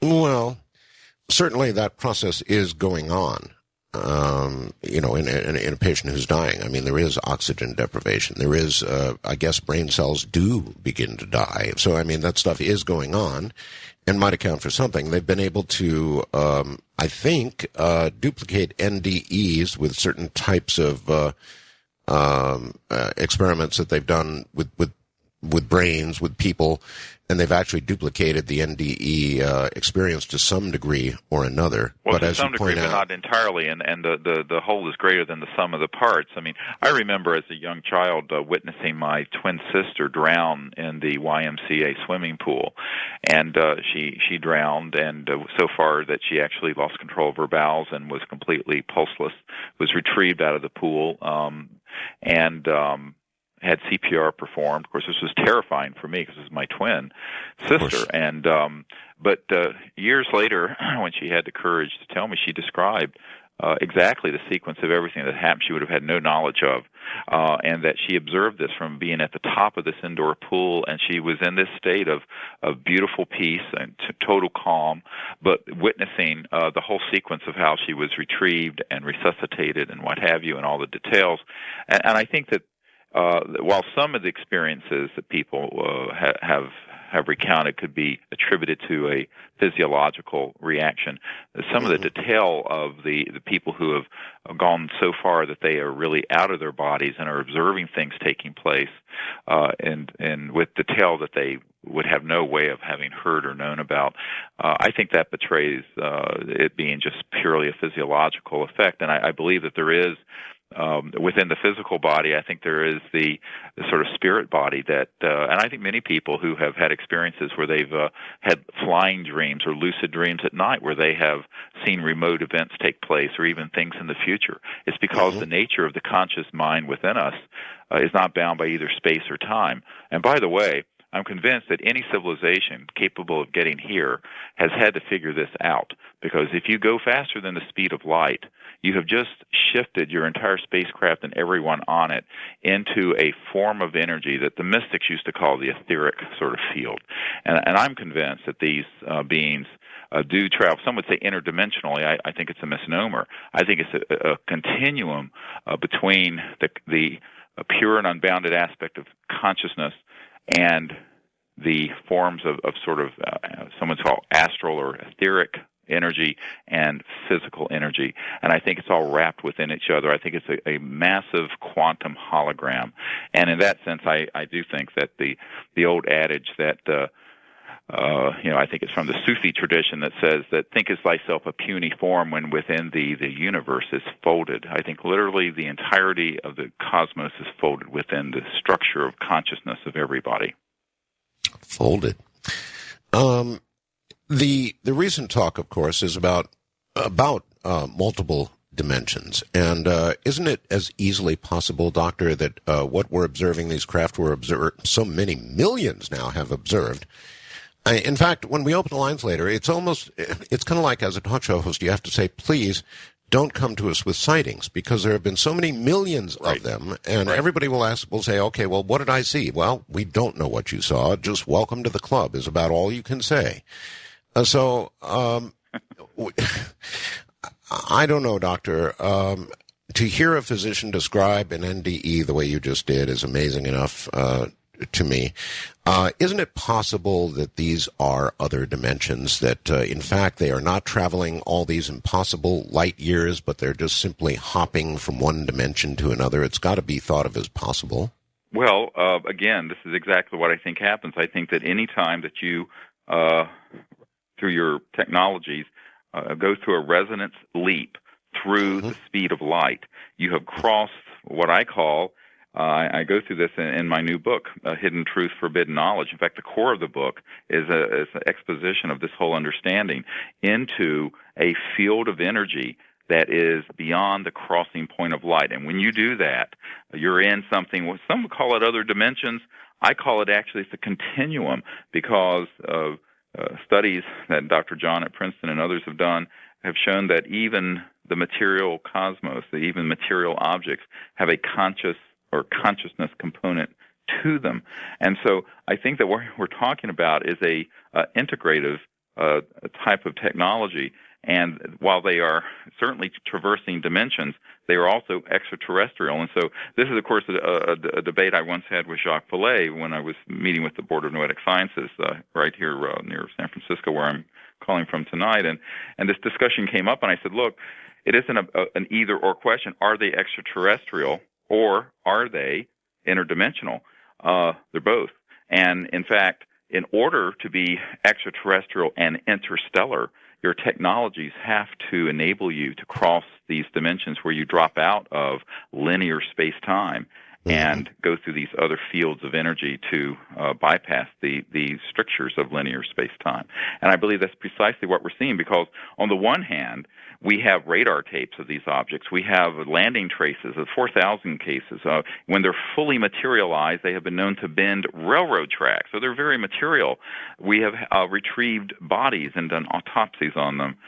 And yet at the same time, there's this other aspect of the phenomenon where people have had an interface with their thought, where people have had sightings, as I did as a young man, where you think to it and the thing moves in the direction you ask it to think to, where you're now getting into the strange, high strangeness that Dr. J. Allen Hynek talked about, where you're dealing with this interface between technology and thought and consciousness. And that's really, I think, the core of the mystery. Okay. You believe that we have a government within a government, or is it a government without or beyond the government? It's beyond the government as you and I would think about it, although its tentacles reach within a number of agencies, and it has representation within certain members of Congress who, some of whom I've met with and who know about these issues. I think that one of the things I've tried to expose in the new book is the degree to which there has been a transnational group that's evolved since the 50s, since Eisenhower, frankly, lost control of this whole thing. And that while it has tentacles and operations within highly compartmented projects, the center of power and the operation of it is really transnational and is not within the chain of command of the government as you and I think of it.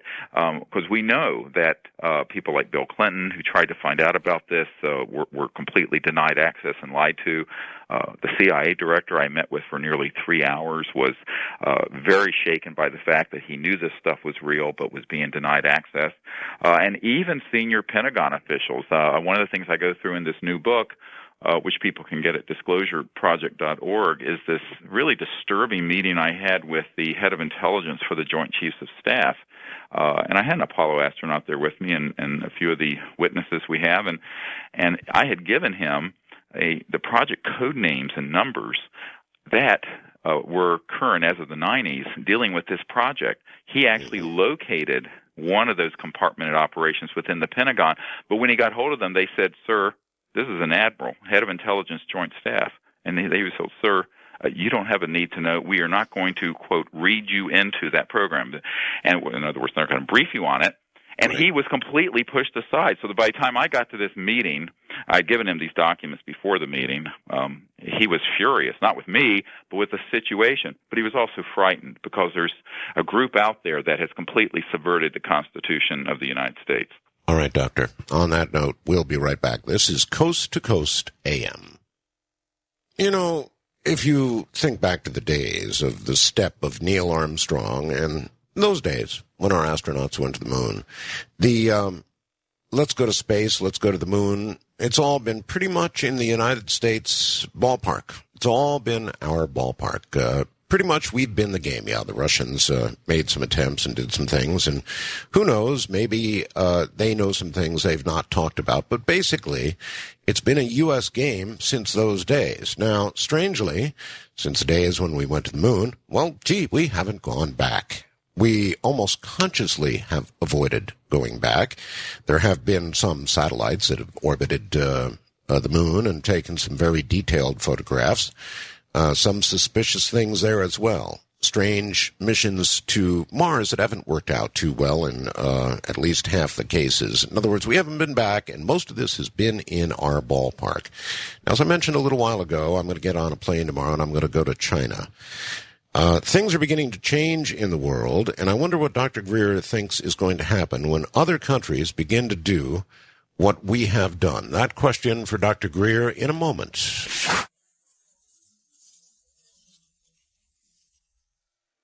All right, Doctor. Since the days of Armstrong, it's pretty much been our ballgame. Yeah, the Russians have been there. Perhaps that could be controlled. Now we've got other countries ready to go to the moon, ready to do what we have done and perhaps more. So if there's a big secret being kept, isn't it about to come apart? Well, I think this is the big question. And I think the short answer to it is no.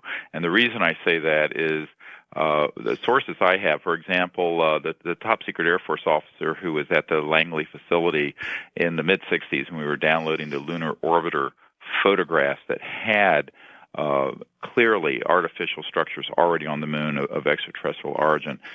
He told me that operation was staffed like a United Nations. There were people from various countries. I believe that this group that has been managing this has been transnational, has involved other countries for many decades. So I don't know that it necessarily matters that China starts putting something up there or any other country does, unless there is a clear break within that group for disclosure to happen. Now, there are some really positive developments along those lines. We have been contacted recently by some leaders in Europe, very much tied into these projects and associated with NATO, that are favorable to disclosure.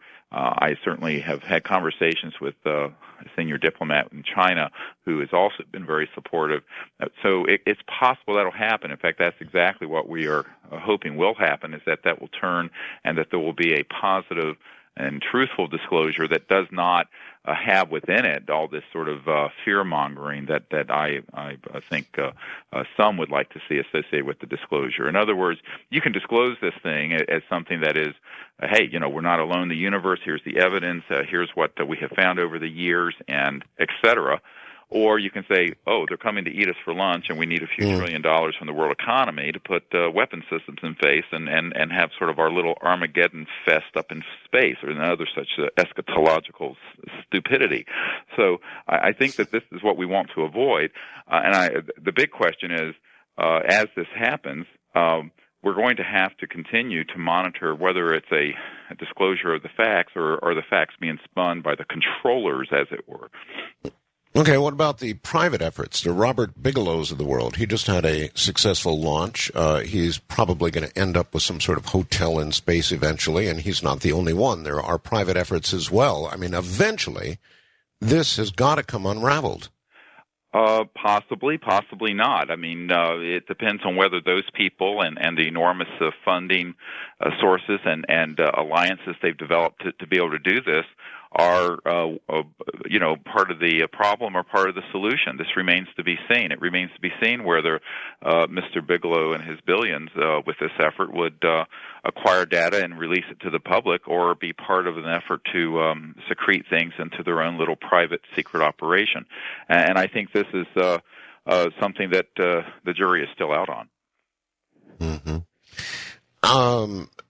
But China, of all the possibilities, China would seem to me to be the one that would be most likely to tell the truth. If there's some great truth to be told, if there are these giant structures, for example, on the moon, my God, seems to me China would disclose that, and happily so, and then show the U.S. to be some kind of gigantic liar. Wouldn't it be in their this is great advantage to them? Art, this is assuming that they haven't, on some level, been cooperating with the secrecy for decades. And my own information is that most of the world's powers, at some level, have. So the question is whether or not they will break with that tradition or not. It's possible they will. I mean, certainly the Chinese have a very large government-affiliated UFO research group there that have hundreds of thousands of members, have for many years, actually. And is that still going on now? Yes. And so I think that, there is a certain openness to this, but whether or not they feel secure enough to break with the, shall we say, the power players out there. And, and you have to understand, there are 200 or 300 people and families in the world that control the overwhelming wealth and of the world. I mean, not just in the United States, but worldwide. So, and I think this is the issue. I mean, the tail has been wagging the dog since Eisenhower gave his speech, "Beware the military industrial complex," and I would add now the corporate financial complex. And I'm not so sure that these other countries haven't known about this for some time and have been reticent to talk about it. For example, years ago, when we were putting together this effort and working with people at the United Nations, including the Boutros-Ghali family, who were, Secretary General of the United Nations, and I spent quite a bit of time with Mrs. Boutros-Ghali discussing this problem, I was approached by senior Japanese officials and at cabinet level, and they asked about this issue, and I invited them to join with us to lead a disclosure attempt on this and put the facts together and be one of the governments calling for this openly. And this government minister virtually blanched when I suggested it, and they said, "Oh no, we can't rebuck the tide on this yet." No, we don't. They were terrified of doing that. So I'm not so sure that the sort of national boundaries that you cite have all that much relevance when it comes to this issue. In fact, I'm afraid to say I don't believe they do. Well, then you're not really talking about a secret U.S. government, in or out. You're talking about a secret world government. Correct. At least on this particular issue, it's certainly, as I have said over and over again, it is a transnational entity that is more related to technological power, financial power, and controlling this issue. There are also certain religious issues involved. I had a senior scientist with the Jet Propulsion Laboratories in California tell me a couple years ago about the things that are on Mars. And in fact, there are artificial structures on Mars, but this scientist told me very directly that if that were disclosed, that the associated information that would come out with it would undermine a lot of the orthodoxy, quote unquote, of certain religious sects, and that has been one of the stumbling blocks to that being known. Brookings, Yeah, well, there are many. Rand, Brookings, many of these institutes have had historical involvement with this. And in fact, some years ago, after I met with the CIA director, I relate this story in the new book, and it's some people find it rather hilarious. I was, before the meeting with the CIA director, which was very much undercover, one of these secret kind of spooky guys surfaced and said, "Oh, we know all about your meeting with Woolsey," even before it happened. Well, afterwards, I was invited to the Wrigley Mansion in Phoenix that the Wrigley and Chewing Gum family used to own, and there was a whole cell of these intelligence operatives there that asked me to meet with them late one night, and they pulled me aside and basically said, "Look, the president doesn't know anything about this matter, and neither does his CIA director. If you want to deal with people who understand this, well, you should be dealing with certain corporations that do a lot of contracting under work for other contracts for the government. You should be dealing with a certain high technology and financial interests, and you should be dealing with certain orders of Jesuit priests." And of course, this might, I went, "What? You got to be kidding!" And I thought at the time that these people were completely making this up. It sounded too far fetched. And over the following few years, I found out that every word that they told me was true. I also might point out that they tried to buy me off during that meeting, and I refused. And this is the kind of chicanery that goes on where they're trying to contain something that is sort of a... They tried to buy you off how? Oh, well, the first time was one of the former heads of Army intelligence offered me a board seat and an enormous amount of access to money and technology if I would fold the C-SETI and disclosure operation into his little cabal of activities, and I refused. He went to my wife and actually, with a lot of flattery and nonsense, tried to convince her to have me do it, and she thought he was rather charming. I thought he wasn't, and I told her, "No, we're not going to do that." And then at this subsequent meeting, a couple years later, they concocted this crazy idea. They said, "Hey, doctor, you've got great credit rating. We've checked you out. You can take out all the platinum cards you want, charge up all the things you need to on that, and since we run all the supercomputers that back up the world banking system, we'll just erase all those balances to zero each month." And I looked at the guy and winked at him. I said, "Yeah, you're going to own my butt then, aren't you?" Yeah. And I said, "No, thanks. I'm not." I said, "How stupid do you think I am?" But those sort of things happen a lot, Art. And I have to tell you that the reason I wrote this book is to give people an inside glimpse into what it's been like. It's a bit of a nightmare at times and wonderful in turns dealing with this issue since I founded C-SETI and the Disclosure Project in 1990. Doctor, how much feeling is there that the reason that these structures on Mars, and for that matter the ones on the moon, cannot be known is that these entities are our progenitors? I think that it's not that they're directly progenitors, because certainly anyone who knows biology and genetics, and certainly I do. My second daughter is doing her PhD in genetics and neuroscience here at the UCSF in San Francisco, and we talk about this. Even simpler life forms, so we share enormous amounts of our genetic code. If you get up to a chimpanzee, it's like 99%. That's right. It's the same. But the question is, have there been...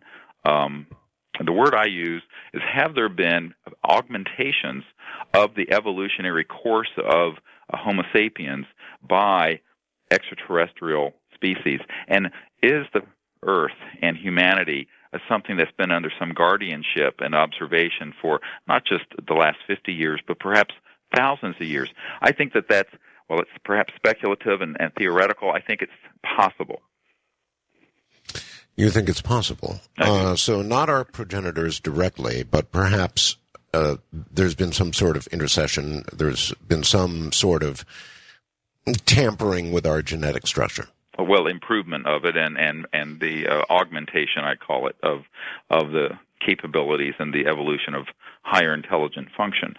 And this is certainly possible. There are some missing links that are rather strange. Certainly There are similarities of the structures that have been reported on, for example, Mars and even the Moon, are similar to things that are very ancient, pyramid and other shaped structures that are around the Earth, not just in Egypt, that seem to have appeared at around the same time. And so there is something there to look at. And the comment from this propulsion laboratory scientists that the disclosure of these structures that they've discovered on Mars being something that would be difficult for people with certain orthodox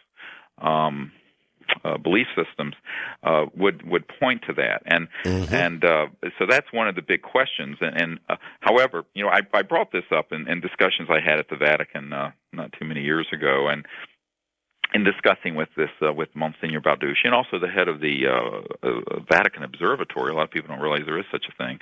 Now, Graham. Yeah, well, but the head of it and who runs the project in the Vatican, he and I had a long discussion, as well as Monsignor Balducci, and I found out from them that they not only accept that we have been visited by advanced extraterrestrial civilizations and that the evidence is overwhelming for that, but interestingly, the view by these Vatican officials was that they are children of God even as we are, and that's how we should view them. It was a very interesting perspective, and they were very supportive of disclosure. Now, this is not to say that perhaps everyone at the Vatican would be, but certainly the people we met with are increasingly positive about that, and I think would support the truth coming out on this matter. Why do you think the Vatican would feel the need to push to get this observatory on Mount Graham? And they really did. They pushed right through every single obstacle you can imagine and got a big observatory up there. So the questions are, what do you think they're looking for, and why did they push so hard to get it there? Well, I think they wanted it in an area, of course, it's very hard in Europe to find places that are that dark. I've been there, by the way. We did a CSETI expedition. We do these periodically. In fact, I'm here on the West Coast because we've just been up on Mount Shasta here for the last week doing reconnaissance and contact work. And I think that they wanted to have a very good facility where they could have their own imaging and control their own stream of information on this and related matters. By the way, I will also say that they were extremely opposed to any weaponization of space when I spoke with them. Oh, I can imagine that. They're opposed to it here or in space, anyway. Right. But I mean, the fact that they're obviously looking for something, Doctor. They imagine that they're going to see something, or something is headed our way, Perhaps I've been too oblique. The senior observatory, the astronomer who was over the Vatican Observatory, flat out told us that they had imaged these ET vehicles and UFOs. Huh. Yeah. Oh, yeah. This is a very interesting interview. Unfortunately, it's in Italian, but I have it on digital videotape. And these images, where are they now? Good question. And I'm quite sure they're at the Vatican. And this becomes the larger question is, when are these various groups, whether they be religious or paragovernmental or scientific or what have you, going to see that it's time to release this information to the public and unshackle people like poor Neil Armstrong and Buzz Aldrin, who I think have been very deeply conflicted about what they know and what they saw, and having been muzzled by these quite frankly, ruthless characters that have been enforcing the secrecy. But there is a lot of intimidation. I mean, I think that one of the reasons that some of the people kind of are horrified when they find out what I'm doing, I know I had an executive with Science Applications International Corporation and a former congressman who had been a real close friend of George Bush's father, the first President Bush, meet with me, and they said, well, we really don't know why you're not dead yet. And but they said that they are horrified at what's going on and how the secrecy around this subject, the technologies and associated out-of-control rogue projects are destroying our democracy and damaging the world. And so what I have found is that there are a lot of people inside those systems who want this to come out, but that they have not gotten a critical mass of, shall we say, collective courage to break ranks with the status quo. We're hoping that'll happen, as certainly one of the intended results of the Disclosure Project. Doctor, that's a really good question. Why are you not dead yet? I mean, you are far more public and outspoken with what you've said tonight in past interviews. Over the years with me on the air, you've been just way more outspoken than a lot of people who have been floating down the river, as it were, literally and figuratively. Well, I think there are a number of things. First of all, when I first stepped into this issue, I looked into it very carefully from a very deep intelligence background point of view, and I had some people who guided me through this landmine field, I should say, and they advised a couple of things. One, don't do things secretively; do it very openly. Number two, have millions of people knowing what you're doing and watching what you're doing, which we have done. Right. Thirdly, get the people who are the friendlies on the inside of this covert group on your side, which we have done. When I first met with CIA Director Woolsey in 1993, December of 93, I was told by two independent sources that there were about a third of this, some would call it MJ-12 group or transnational control group, that supported having this come out. I am told now that that number is really approaching half. And so that is a very important thing, because as one of these energy researchers that I'm working with has said, there are certain of those folks who are powerful enough, they're like lions, as you were, or chieftains over their own areas, that they have extended protection to us. So that it would be a rather dangerous thing for anything violent to happen.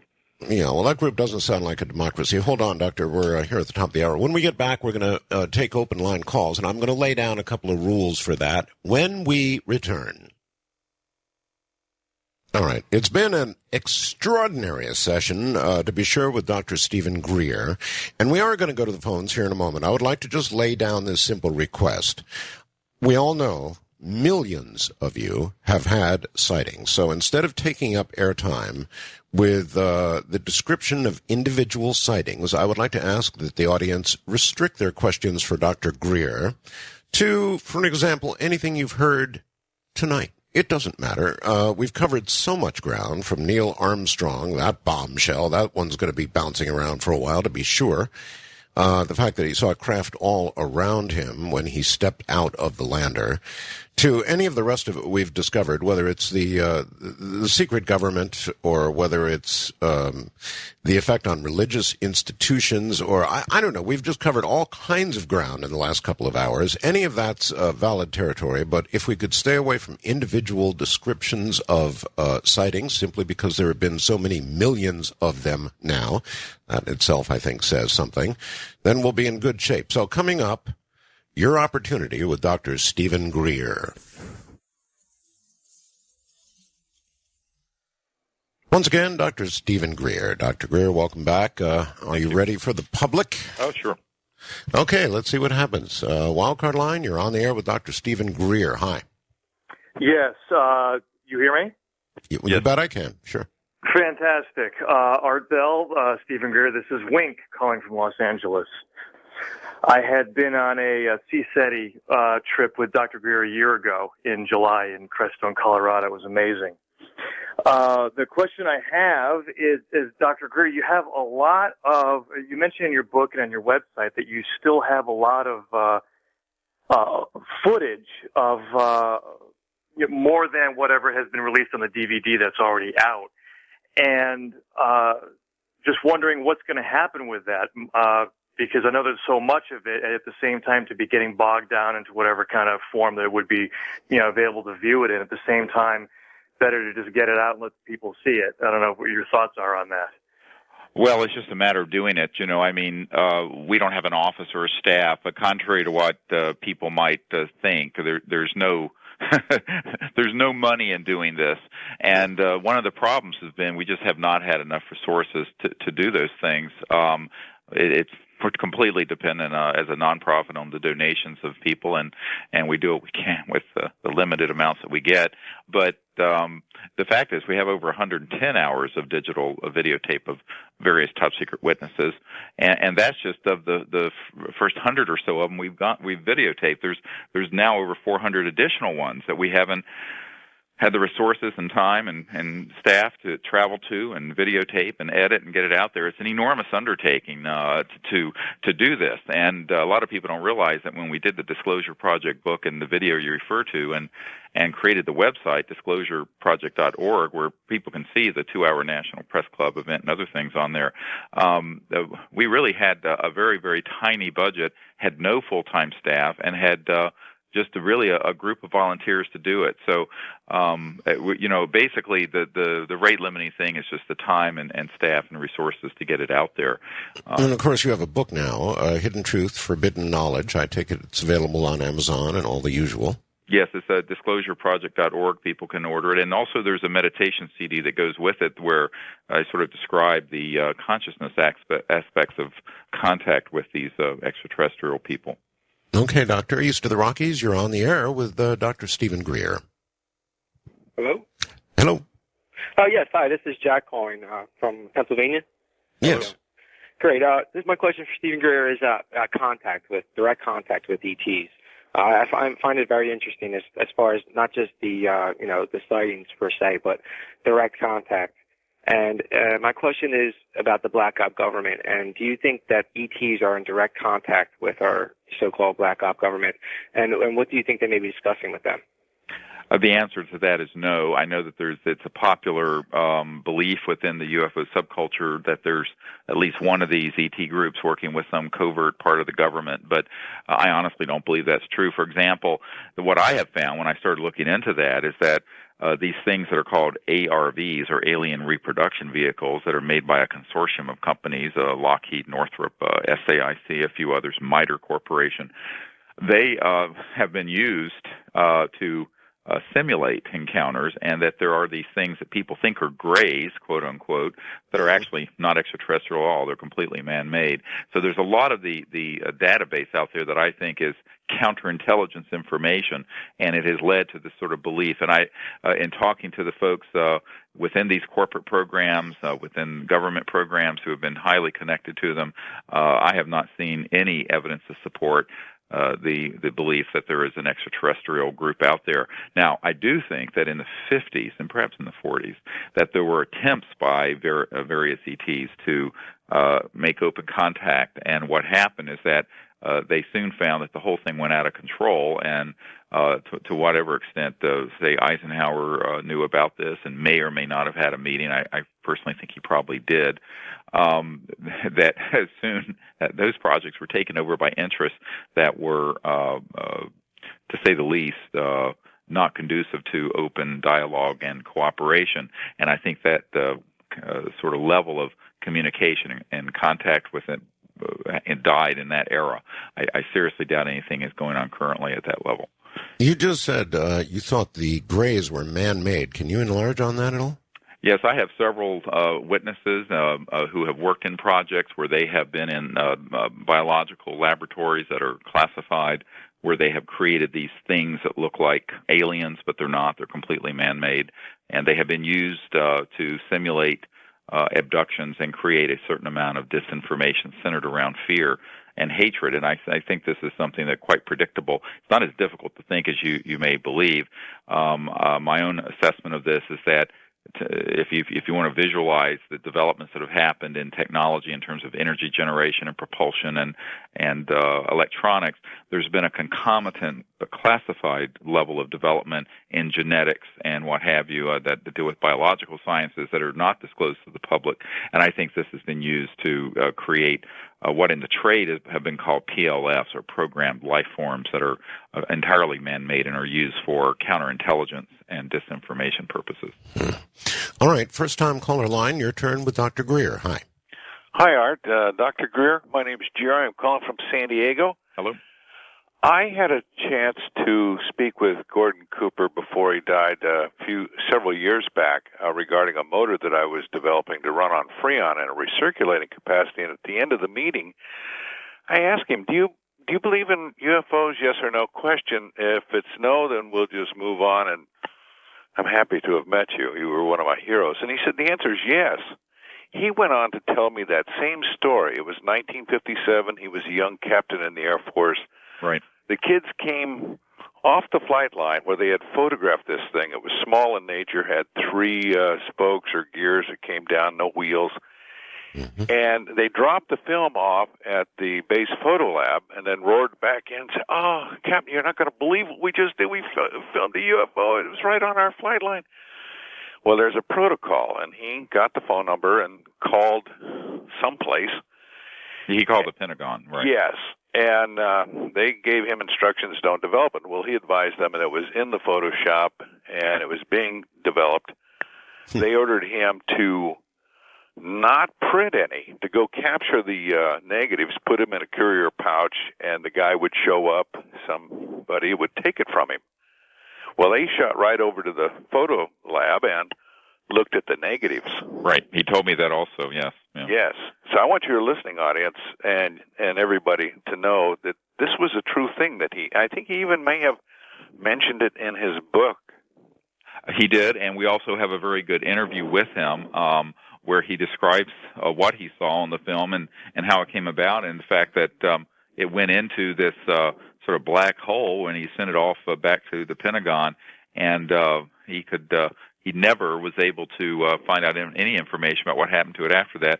And in fact, I can verify all that, everybody. I interviewed the man, and he said that right on Coast to Coast. Right. And I think the part of this that most people don't realize is that years later, he had the opportunity to meet with Secretary of Defense Cohen, who was, of course, President Clinton's Secretary of Defense for a number of years. And Cohen was interested in this and made inquiries based on the very specific data that Gordon Cooper gave him, and basically he got nowhere with it. He was not able to find it. He was told that it didn't exist. It's sort of like these missing NASA tapes. And this is why I tell people that there's this big misunderstanding. The government of the United States is hiding this. Well, there are some ultra secret and rather rogue, I might add, illegal operations dealing with this. But when you deal with your average congressman or senior even government official at the Pentagon, the vast majority of them are completely out of the loop and in violation of the Constitution and the requirements of the chain of command. And this is a really disturbing thing, because what it indicates, and this is something that I talked with Gordon Cooper about when we met in Washington at this meeting, was that it really is a betrayal of the rule of law that our civilization is based on, and I think is extremely dangerous. Okay. Wildcard line number 4 in this case from Ohio. I think you're on the air with Dr. Stephen Greer. Yes, I am. Hello. All right. You started screening your calls now since you've been in the Philippines. Yes, that's absolutely true. Actually, I'm not screening them. They're screening them in California for me because it's the only way it can be done. Exactly. I was raised in Wapakoneta, Ohio, with Neil Armstrong. Actually, Mr. Greer, I had the privilege of delivering papers when I was 12 years old, right, back in 1983 to Neil Armstrong's parents. Okay. Now, I'll tell you what, they always left the money for the paper in their mailbox, and never once did I meet Neil Armstrong's parents while delivering my papers during the paper route. All that being said, I just had to call in tonight because you talked about Neil Armstrong so much and about him being tight-lipped. And you know what? I do believe it, only because Neil Armstrong's parents, even though they were never seen in church, were always regarded as very religious people. Right. Neil Armstrong himself, I have gotten to see, because every 4th of July, during our we had 3 blocks of downtown. We had 12,000 people within our city, and 9,000 of those people came to see Neil Armstrong every 4th of July come down our main street, every 3 blocks of our main street, well, along with Johnny Bench. Brian, did you ever hear him say anything about any of this? No, but what I saw him do a couple times, what 9,000 people in Wapakoneta saw him do a couple times, was make a triangle with his fingers and then raise both hands in the air. And that question, pardon me? Yeah, I just said yeah, or yes. Actually, Neil Armstrong has made a few I think you would call them very cryptic comments over the years, Doctor? That's right. That's correct. He has. And if you look at a book that came out years ago called Above Top Secret by Timothy Good, who I met with, there's an account in there that Timothy Good relates from a man that he had met that heard Neil Armstrong also say years ago that when they landed on the moon that there were ET craft there. And he went further to say that essentially we were, quote, warned off the moon. And the reason for that is because it was part of really a space program that was militarized in competition with the Soviet Union. And what I have learned from talking to a number of people in the space program and in the Air Force and other classified projects that have known about this is that apparently these extraterrestrial civilizations, and I think there are a number of them, do not want humans to be going into space, even as far as the moon, in a competitive way that is nationalistic or militaristic, that about the only way that we're going to be allowed to go out in space is as a peaceful and civilized world. And of course, we're not there yet, obviously. But that's by the way, that's also why I believe that the Apollo project was killed. It wasn't for funding reason. You know, my uncle, who had a mock-up of the lunar module in his house and had a sort of a moonscape in his basement. As a little kid, I would go there and see this. It was fascinating. Had talked to me about the fact that there was plans to have colonies on the moon and all this stuff. Well, that was all stopped, and I think it was stopped because someone out there doesn't really want us to be going and carving up parts of the moon or Mars into Russian versus the U.S. versus Chinese versus whatever sectors. And I think this speaks to a larger issue, and that is what are the requirements for entering this sort of interplanetary group of civilized people. And I think the first step of it is that the Earth has to enter into a certain level of peace and cooperation in order to do that. And I think we all know we're not quite there yet. Doctor, you've made a very controversial statement about Neil Armstrong. Now, do you think what you've said about him tonight will provoke him into some kind of response? I don't know. That's not my intent. My intent is simply to share the truth as I find it. People who know me and know me well will tell you that I do not share something like this unless I've heard it from a number of sources. Just as the comment I made about Buzz Aldrin, I have 3 separate sources that have confirmed to me that he has made comments about this before he came out with this interview that he since retracted.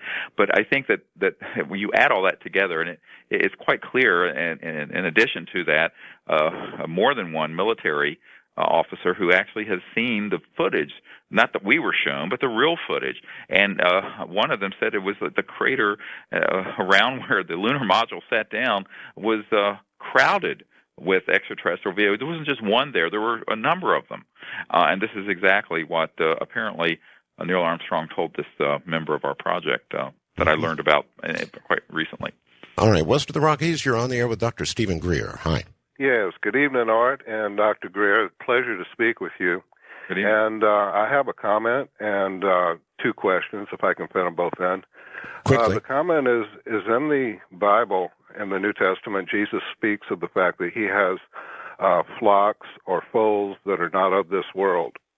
He also says that his Father has many mansions, and there have been general interpretations of that to mean that there are other civilizations many rooms contained within, say, one planet, so to speak. At any rate, it seems that the argument or the idea that you mentioned, Dr. Greer, and I've heard you mention it before in previous programs, that the main impediment to actually disclosing what is going on in our skies and on the planet as far as the craft and the people or the creatures that are within them and their activities, it must, in my mind, it provoked my thought to think that actually this is probably what they're trying to cover up or don't want to divulge, because it's actually a project of theirs, according to you, and that there being biological entities that are created by the U.S. government or agencies thereof, and that they actually have the technology to fly in craft, which seem to have an anti-gravity aspect as far as propulsion. If they want to keep that a secret as a government project, that's certainly par for the course, as we all know. I want to really thank you, Dr. Greer, for your courageous work on behalf of us all, because I know you do this for humanity as a whole, and it's very courageous of you to step out. And I'm also wondering what this transnational government that you've spoken of may have as a name. I haven't read your book yet, but I'm going to order it here immediately. Well, it's a good question.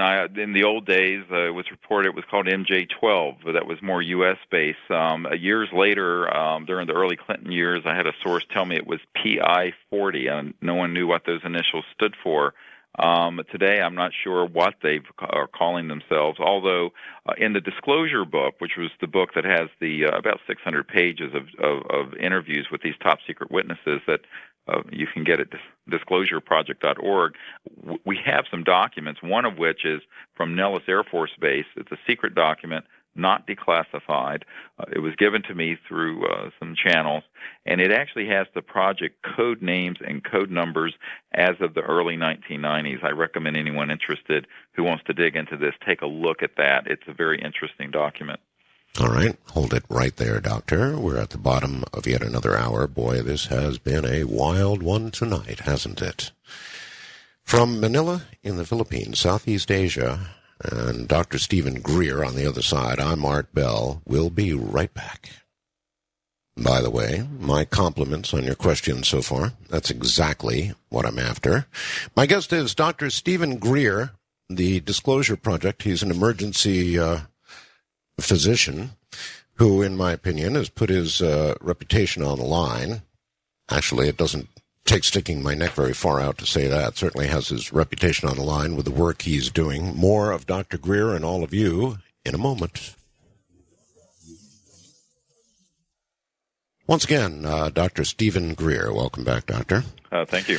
They actually have been doing pretty well, I would say, thus far.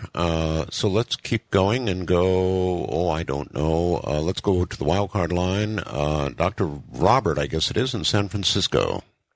Good morning, Art and Dr. Greer. Another physician here who has very interesting listening to you because it seems like our explosions in consciousness happen parallels in our lives in much the same way. Yeah, good. And so what I basically would like to do is just really encourage your work. I've had the privilege of reading some of your work, and definitely it seems right on. My question tonight would be, have you found or worked with anything that would go further than just into the genetic activation of our DNA and our transformation of our genetic code as we go through? I think Art Bell very well in his book called it The Quickening. Have you got any commentary about that? Well, nothing specific beyond that, except that it's quite clear if you go back in many years in history, all the way back to caveman era, there have been carbon-dated caveman drawings found in France, for example, of things that look like ET craft with ETs outside of it. Correct. Yeah. And I think that it is not just a recent phenomenon. I think we are, however, in a quantum moment, if you can view it that way, where the human race is going to have to go from its normal nation state or tribalistic sort of mindset to a universal mindset, one where there is a realization of what the true nature of conscious life is, and that, in fact, it is not just a human phenomenon, but that it's a universal phenomenon, and that, in fact, there is an aspect of human awareness that is a universal consciousness or cosmic awareness. And I think that that realization is the thing that will propel us into understanding who these visitors are and also how we relate to them and the kind of approach we need to take when we're wanting to make contact with them. And this is what we're doing in the program that we have at cstudy.org, where we train people to become conscious ambassadors to these beings and to go out and do research on this. We're going to be having one of those down in Palm Springs, California in November. But I think this is important because I think that as Sheldrake and others have described, there's a sort of morphogenic field phenomenon that happens that in human consciousness when enough people begin to do it. And I think that even our biological condition is affected by what we are doing, thinking, and what we are collectively evolving into as conscious beings. And I think that there is a genetic corollary to that as well. So I think this entire phenomenon is activating and opening an entirely new aspect of the human development and evolution. Yeah, that's correct. Yeah, when I was in South America, we found the same thing. They're very open down there, and and actually, they're actually ahead of where we are. Right. All right, Doctor. Thank you very much, and let's try Heather in California. Heather, you're on the air. Thank you for taking my call. I want to thank both of you, Art and Dr. Greer. I think you are true heroes and true benefactors of humanity. You do incredible work. Oh, thank you. My general question, I hope at some point you might give out the phone number for your disclosure project for those of us who don't have computers. But my main question is, I educate myself about this, and I'll talk to whoever will listen, and I certainly direct my prayer and channel light, to this process and related processes and projects. But what can we do besides that to help to move this process along? Well, I think there are many things people can do. One is that they can learn how to be ambassadors to these people, and this is one of the things I encourage people to do.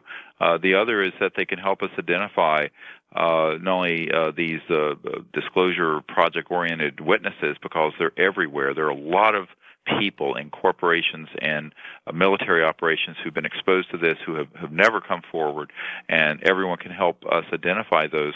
And the other thing people can do, and I think this is very important, is help us identify scientists who understand these technologies, who have been reticent to come forward, and so that we can identify them and put them together in a team.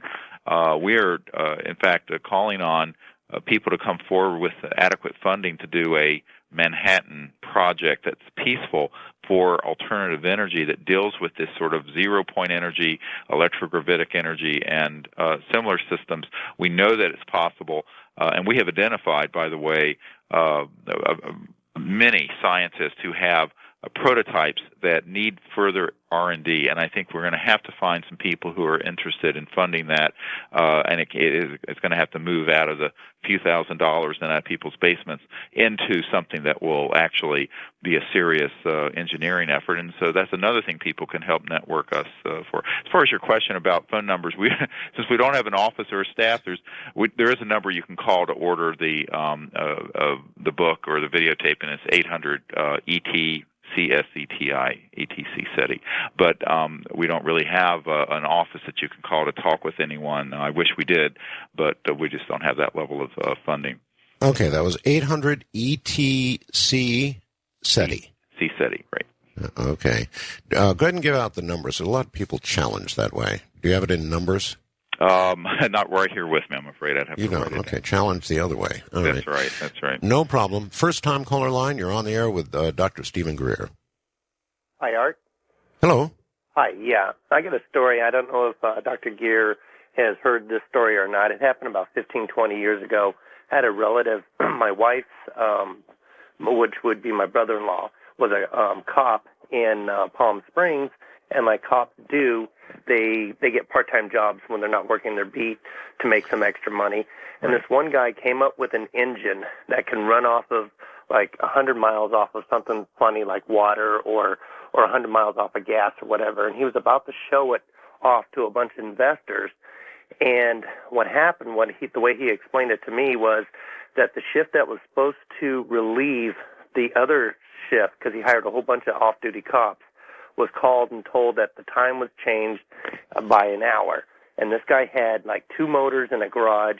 He had all his equipment in the garage, and my relative told me that there's no way that you could just go in that garage and take everything up. But what happened was the guy disappeared. Both engines were gone by the time the cops came to relieve the other cops. He said the whole garage was spick and span, cleaned out, and that it would have had to take like 30 people the size of Arnold to clean this garage out. Right. But that's what happened. Well, they probably did have 50 people the size of Arnold to do it. And this, by the way, this is an account I've heard hundreds and hundreds of times. It is not a conspiracy theory. It's what is done. And this is, it's really criminal. It's criminal that these sort of people, I unfortunately view them as sort of petro-Nazis that have goose-step around and suppress these wondrous breakthroughs that would unshackle our civilization and not only get us out of these entanglements in the Middle East, but also would lift the entirety of the human race out of poverty. You know, if everyone on Earth lived as we do in America with air conditioning and cars, we would run out of petroleum very quickly, never mind what would happen to the environment. And so I think that we're in a system that is in sort of this death strangle, and if, unless we can find enough people to come forward with courage, and I point out to people that this is why we have to do it publicly. We have to have a lot of people aware of it, and we need to have the support of the masses of people as we bring this sort of information and these technologies forward, because really the front line of defense for any inventor or scientist or researcher such as myself doing this work are the people interested in it who would notice if something were to disappear. One of the tragedies of this account that you share is that I would be willing to bet that this scientist was developing this and had not gotten it into enough redundant places of storage and safekeeping, never mind having it disclosed properly to a large number of people. And I think that this is counterintuitive. Most inventors are very secretive. Most scientific breakthroughs are held very tightly. People think they're going to beat this group at their own game, or they may not know this group even exists. And this is one of the things that I think we have to make clear, is that we need a new strategy for getting these incredibly important technologies out to the public. All right. Wildcard line, your turn with Dr. Greer. Hello? Yes, go ahead. Yeah, I wanted to say great show, guys. It's been a blast. My question was regarding Neil Armstrong landing on the moon.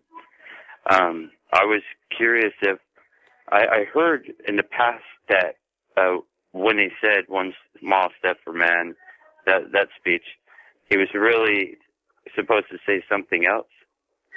Actually, that's right. I've heard the very same thing. Is there anything to that, Dr. Greer?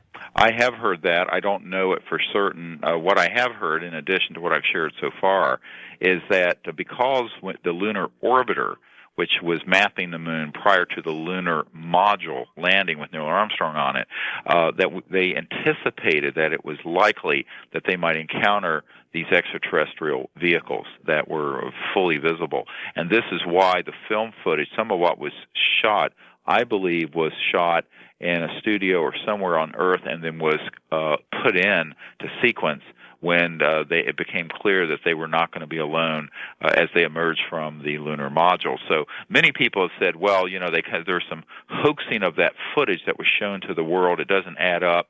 There's some technical problems with it, and that means we didn't go to the moon. I don't think that's true at all. I'm quite certain we went. I just think that the story of what happened when we went was concealed.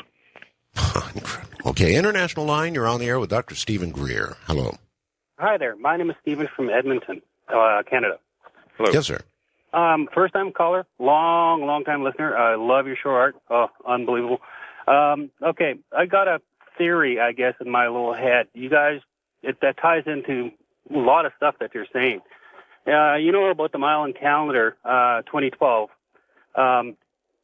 And the time of enlightenment, as some people say. Could it be possible that at that time, for some reason, this all explodes and everybody knows, and that there is life out there and they can't deny it and nobody can hide it?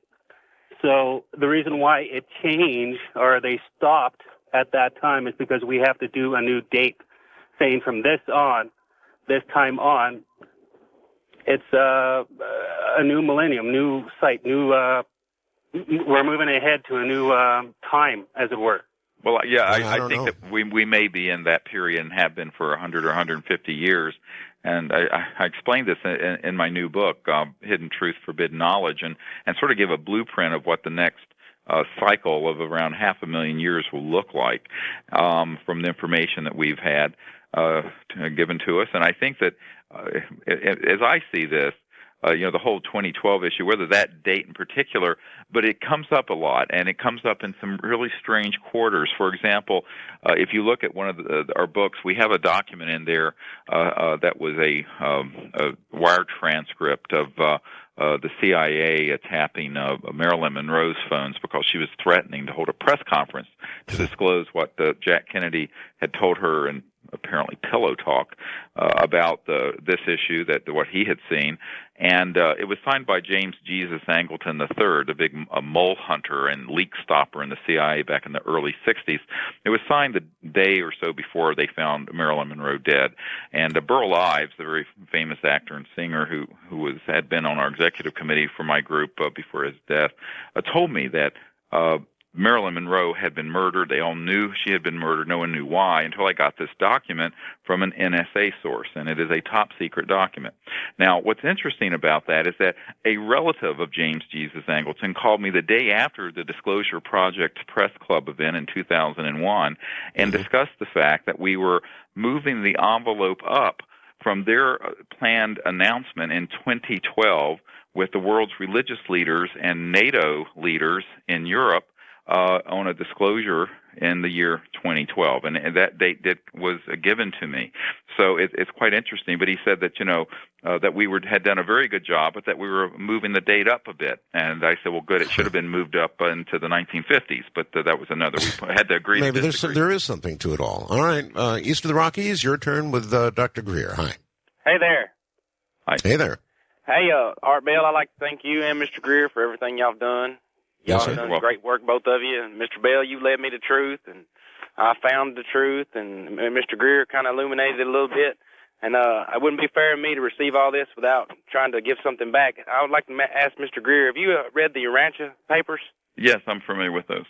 Well, I didn't know if you was, because they helped me and changed my life, and I think anyone should know if they're after the truth about where we're coming from, where we're going, and all those good questions that we need to be asking. That's where most of it is that expands our minds the most. Okay, you have read it, Doctor. Yes, I have a copy. Okay. Any comments? There's some interesting information in it. I don't know that it's altogether 100% accurate, but it's interesting. Okay. West of the Rockies, your turn with Dr. Greer. Hello? Hello? Yes, hello. Am I on? I hope you are. Jim from Littleton, Colorado. Yes. Uh-huh. Okay. Doctor, some years ago I read a little book by two Russian scientists in which they put forth the theory. Their contention was that the moon was an artificial satellite, and they had some very interesting arguments to support that. Are you familiar with that by chance? I have heard that. I certainly don't have any reason to confirm that is an artificial satellite. I have heard that about Phobos, that in fact the Phobos probes that the Russians sent up apparently found that its mass and gravitational effects were not what would be predicted if it were totally solid, and there was some speculation that it was in fact not solid. But again, I do not have any independent information corroborating that. I certainly have heard those stories. Okay, I think we can get one more in. Wildcard line, you're on the air with Dr. Stephen Greer. Yes, Art. My name is Mike. I'm calling from Wisconsin. And you opened the show with an email from a young lady, and I felt at the time that Dr. Greer dismissed them out of hand.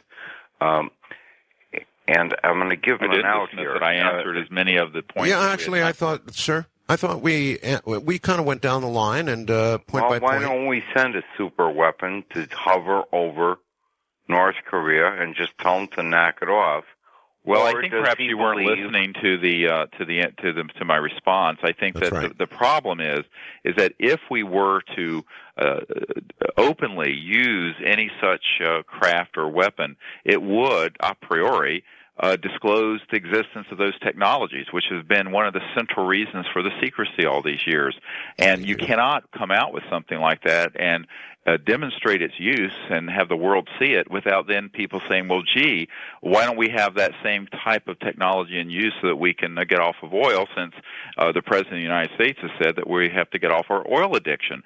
So I think, you run into a serious problem with that theory, and I think it betrays a lack of knowledge of really what's been behind the secrecy and the big monkey power game that's been played around a centralized economy that's highly dependent on our energy system being fossil fuels.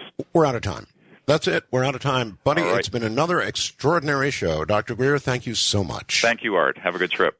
Thank you very much. Have a good night. I'm Art Bell at AOL.com, Art Bell at Mindspring.com. See you next weekend. Night all. From the Southeast Asian capital city of the Philippine Islands, 7,107 islands, Manila, I'm Art Bell, and this is Coast to Coast AM, yet another weekend underway. Hello, everybody. This program heard from coast to coast and ocean to ocean, virtually around the world. It is my honor and privilege to be escorting you through the weekend, and whatever the weekend brings now. In the next hour, we're going to have a NASA employee on. 25 years with NASA, including 10 years with JPL. So we'll, of course, be forcing him to open the secret NASA UFO files for the first time tonight, a little later. Just kidding, sort of. How you doing, everybody? He's really going to be talking about solar power in space. Now, as you know, NASA has always thought that anything past low or even a higher orbit would require some sort of nuclear power, and in fact they proved that by launching a number of nuclear-powered space vehicles. But they appear to be changing their mind now, and John Mankins is an advocate, indeed, of keeping nuclear stuff out of space, I think, and going ahead with solar power. Now let's look around at the world right now. Oh, wait. We did, Aaron and I went to Hong Kong for 3 days this past week, and I'm happy to report Hong Kong is indeed still there and still thriving. However, there are some notable changes in Hong Kong. We had a blast about, I would say, and this is no small matter, about 40% of the factories that had previously been in Hong Kong are now destitute, closed, empty, broken out windows, that kind of thing. It's all gone to the new territory, what they call the new territories, which really are the old territories, Shenzhen, up in that area where all the factory work is going on. And I guess the population has gone from about a couple of 100,000, I'm now referring to Shenzhen, when I was there, to about 10 million people. So from the last time I was in China to this trip, the population went again from about, to give you an idea of the scale of the change up in the economic areas, economic zones, it went from about 200,000 to about 10 million people. Digest that one. I think the last time I was in Hong Kong was prior to the 97 reversion to China. No signs, really, in Hong Kong of the Chinese getting particularly communist in Hong Kong at all. It's still the very economic, bustling place it always has been, and absolutely beautiful. The interesting part was the second day. A big tropical storm came rushing in, and oh my God, we had a schedule to go on a tour of Victoria Peak, the normal thing in Hong Kong. For those who haven't been there, I'll get some pictures of Victoria. In fact, there is a picture right now up on my up on my webcam slot. Little slip of the tongue there. My webcam slot of me taken by Aaron on the Hong Kong ferry. We were on Hong Kong Island, and we didn't know what else to do. We saw ferries leaving, so we had no idea where it was even going. So we just hopped on the ferry and merrily went across the water, and we had no idea where we were, so we dared not get off the ferry, not knowing when it might come back. So we just sat there, looking innocent, while everybody else got off, and then we rode the ferry right back to where we came from, safely. It was a lot of fun. We had a blast. I've got probably 150 photographs Good, high-quality photographs, and I'll try and get some of them up as time goes on. Looking briefly at the world news, family begs attacker to return Missouri baby. Union, Missouri, a grandmother of a newborn girl stolen from a rural home pleaded Saturday for the baby's safe return as authorities searched for an abductor who stabbed and seriously injured the infant's mother before fleeing with the child. The family's in agony. It was learned at a news conference. Please just give that baby back. Pope Benedict sincerely regrets offending Muslims with his reference to an obscure medieval text that characterizes some of the teachings of Islam's founders as, quote, evil and inhuman, end quote. Vatican said that on Saturday, but the statement stopped short of the apology demanded by Islamic leaders around the globe. They're angry, very angry. In fact, the anger is very intense. Pakistanis attacked 5 churches in the West Bank and Gaza over the remarks made by the Pope on Tuesday. So they really are angry. Hurricane Lane slammed into Mexico's Pacific coast and then got weak, came ashore as a Cat 3 storm, really messed up Mazatlan and all the tourists there. Now downgraded to a Category 1 storm. I guess you all know about the E. coli scare by now. Shoppers changing their buying habits Saturday as spinach, never one of my favorites anyway, pulled from grocery store shelves because of the outbreak of E. coli bacteria that had killed one person and sickened more than 100 others.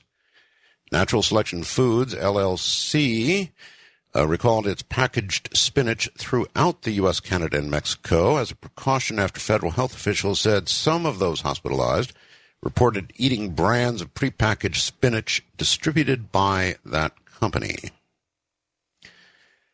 A text message sent by a kidnapped 14-year-old to her mom led to her rescue Saturday when police found her in a hand-dug, booby-trapped bunker. My God, Elizabeth Scholl's message also led investigators to name a suspect in her September 6th abduction. Police were searching a wooded area where the girl was found for 37-year-old man named Vincent Flyaw, I believe it is, and Kershaw County Sheriff Steve McCaskill.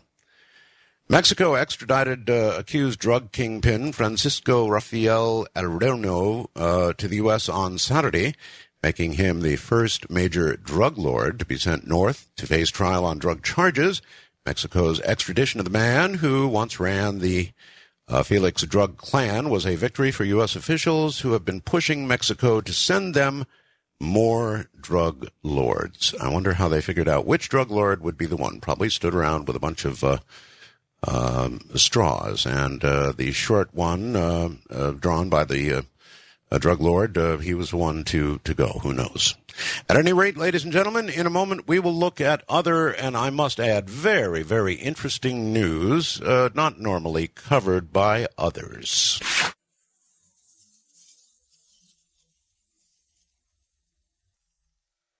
Just a quick note. Many of you are writing to me and asking, how am I doing on my quitting smoking? Well,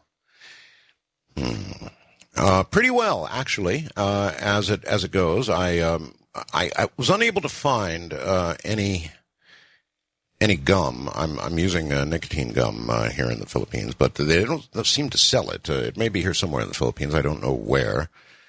But I did indeed find a supply in Hong Kong, so onward I go. The one area where I'm unable to, I would say I've cut my smoking down to 1/10 of what it was, and that's a long way. The one exception to that seems to be radio. My radio bone is so totally connected to my smoking bone, I just don't know what to do about that. In other words, when I'm on the radio,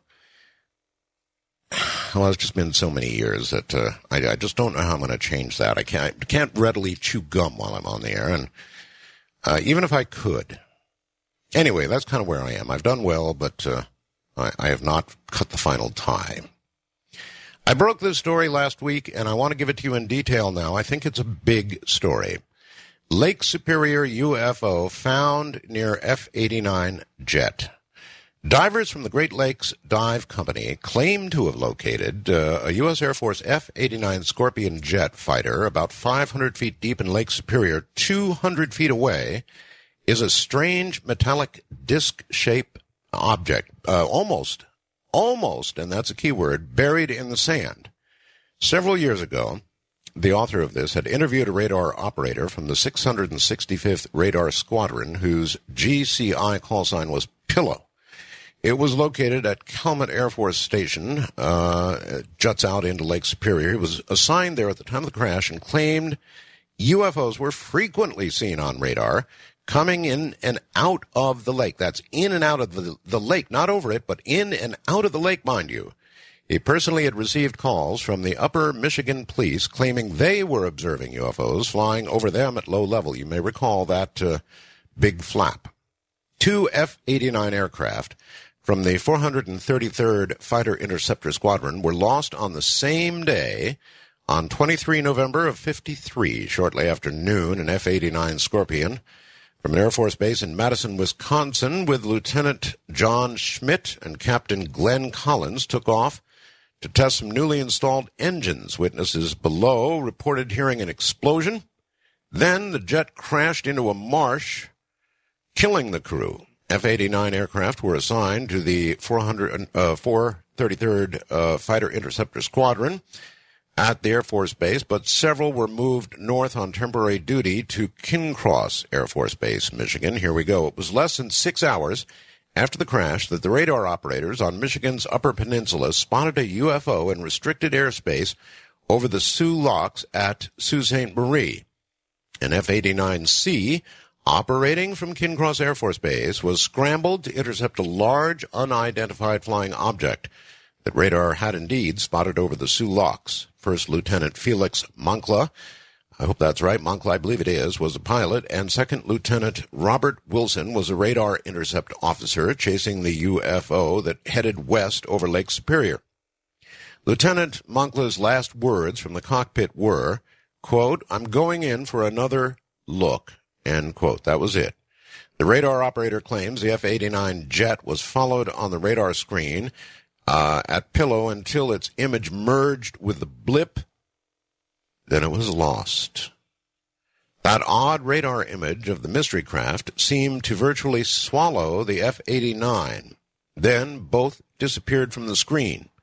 It's fueled theories over the years that the F-89 was destroyed by a UFO. Air Force incident report reads actually as follows. Summary. Aircraft took off at 2322 Zebra, 6:22 p.m. local time on 23rd November 53 on an active air defense mission to intercept an unknown aircraft approximately 160 miles northwest of King Cross Air Force Base. The aircraft was under radar control throughout the interception. At about 2352 Zebra, the last radio contact was made by the radar station controlling the interception. At about 2355 Zebra, the unknown aircraft and the F-89 merged together on the radar scope. Shortly thereafter, the IFF signal, that's the radio signal, the active radio signal, disappeared from the radar scope. No further contact was established with the F-89. Approximately 100 characters at this point in the official report are excised. One can only imagine what that might have said. An extensive aerial search has revealed no trace of the aircraft. The aircraft and its crew are still missing. On 23 November 53, F-89C serial number 51-5853A was scrambled by GCI from King Cross Air Force Base, Michigan at 1822 Eastern Time to intercept and identify an unknown aircraft flying over Lake Superior. The interceptor became airborne from original radar control of the aircraft. Was maintained GCI, and at 1841 Eastern, control was transferred. The aircraft was flying at 30,000 feet at this time. At 1847 Eastern, the aircraft descended to 7,000 feet to begin the interception. Location of the aircraft was then about 150 miles northeast from King Cross Air Force Base and over northern Lake Superior. At 1851 Eastern, the interceptor pilot was requested to turn to a heading of 20 degrees to the cutoff vector. This is all official stuff, folks. After the turn was completed, the pilot was advised the unidentified aircraft was at 11 o'clock, 10 miles distant. In other words, look. Radar returns from both aircraft were then seen to merge. The two blips unexpectedly merged into one. The radar return from the other aircraft indicated it was continuing on its original flight path, while the return from the F-89 disappeared from the GCI's station radar scope. Thanks here to the USAF accident report, minus about 100 words. The Chicago Tribune reported 11 aircraft and numerous boats were searching for the F-89. A spokesperson at the field in Madison, Wisconsin, gave the Associated Press this official press release, and it's basically the same thing. Jet 2 aboard vanishes over Lake Superior. The plane was followed by radar till it merged with an object 70 miles off. I believe it's Kinawa Point in Upper Michigan. I know I'll get email on that. Later, the U.S. Air Force denied the F-89 had merged with anything, and it claimed the unknown aircraft being intercepted, now listen closely, was a Royal Canadian Air Force Dakota C-47 serial number VC-912 flying from Winnipeg to Sudbury, Canada. The Canadian government, however, claimed their aircraft was never over the water, couldn't have been involved. Search for the missing aircraft was conducted by both the USAF and RCAF aircraft without any success. You can visit Lieutenant Monkla's memorial headstone at Sacred Heart Catholic Cemetery in Louisiana, Moorville, Louisiana. It reads, in loving memory of Jean Felix Monclove, Jr., 1st Lieutenant, United States Air Force, born October 21st, 1926, disappeared November 23rd, 1953, intercepting a UFO over the Canadian border as pilot of an F-89 jet plane. Now, all of this was just a mystery until along comes the Great Dive Company. It says it's been overwhelmed by emails concerning the object that is believed to have hit the F-89C and caused it to crash. Representative Adam Jimenez stated, quote, we didn't notice the object at first when we discovered the plane. You see, they found the plane, and of course, that went flashing across the world, and everybody thought, mystery over. The UFO did not eat it. It just crashed. However, he goes on, when we did a detailed search surrounding the aircraft, trying to locate the missing wing, seems a portion of the side scan came back distorted in an area near the wreckage of the F-89. We focused on the area, tried to scan it with a Shark 2, but had no luck. It was still distorted. One of our team recalled F-89s were known to carry nuclear weapons called a Genie rocket, though this rocket was not deployed until later versions of the F-89. We didn't know if some sort of covert testing might have happened perhaps on earlier versions, and that might be what was causing our experimental issues. Returning with a Geiger counter later in the day, we put that theory to test. No radiation levels detected. Initially, the object appeared to be large and almost teardrop in shape. It was only 212 feet from the F-89. Remember, folks, they found an object, a teardrop-shaped object, that close to the F-89. Nothing else was close. He added, the scan showed something very interesting, a plow mark trailing behind the object as if it had crashed. The plow mark caused us to focus our immediate attention on the object. We lowered our ROV, remotely operated vehicle, to it and confirmed that the mystery object was metallic, had a strike mark that matched the missing wing hole on the F-89. It's possible the missing wing may be underneath the mystery object. The section of the object that is visible above the sand is approximately 15 feet long by 8.4 feet wide, and as previously mentioned, has a teardrop shape. However, this may be just the tip of the iceberg, with the majority of the craft hidden below tons of sand. Except for the wreckage of the F-89 Scorpion and the unidentified object, there is nothing else on the lake bottom for miles and miles. Our conclusion is it would be highly coincidental for this object containing a suspicious strike mark and plowed sand near the F-89 to not have anything to do with its crash. quote, we'll have to wait until next year and for the new dive season for more answers about this mysterious object and the fate of the crew of the F-89 Scorpion. So I very much wanted to update you on that story, and that is as much as I have up until this moment. Listen, the summer of 2006 was the warmest June through August period. Make that the second warmest June through August period in the continental U.S. since record keeping began in make that 1895. So over 100 years of record keeping, ladies and gentlemen. And this last summer turns out to have been the second warmest of all time. Now, those who would, I suppose, be in doubt of this whole global warming thing would probably say, you see, only the second warmest, not yet the warmest. But I don't believe in those kinds of coincidences, not those types anyway. Do you? They would say, you see, it's cyclic. No, it's indeed not cyclic. It's downright scary. I'm Art Bell, and this is Coast to Coast AM, raging through the night across most of the listening globe. I'm Art Bell. By the way, for the record, the ride to Hong Kong from here in Manila is about an hour and a half. Same over to Bangkok, Vietnam. I've been considering, and I've actually been considering for years and years now, whether I want to visit Vietnam again or not. I had one other opportunity some years ago, and I passed. Maybe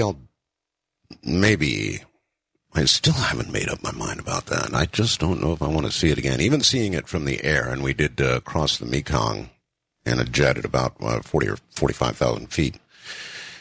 And it was kind of unnerving.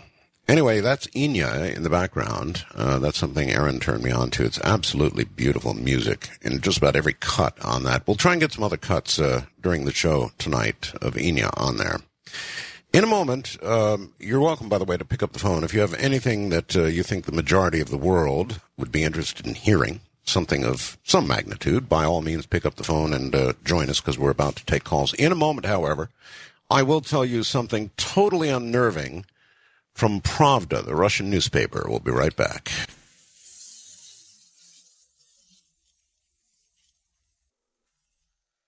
Do you like cell phones? Are you a cell phone nut?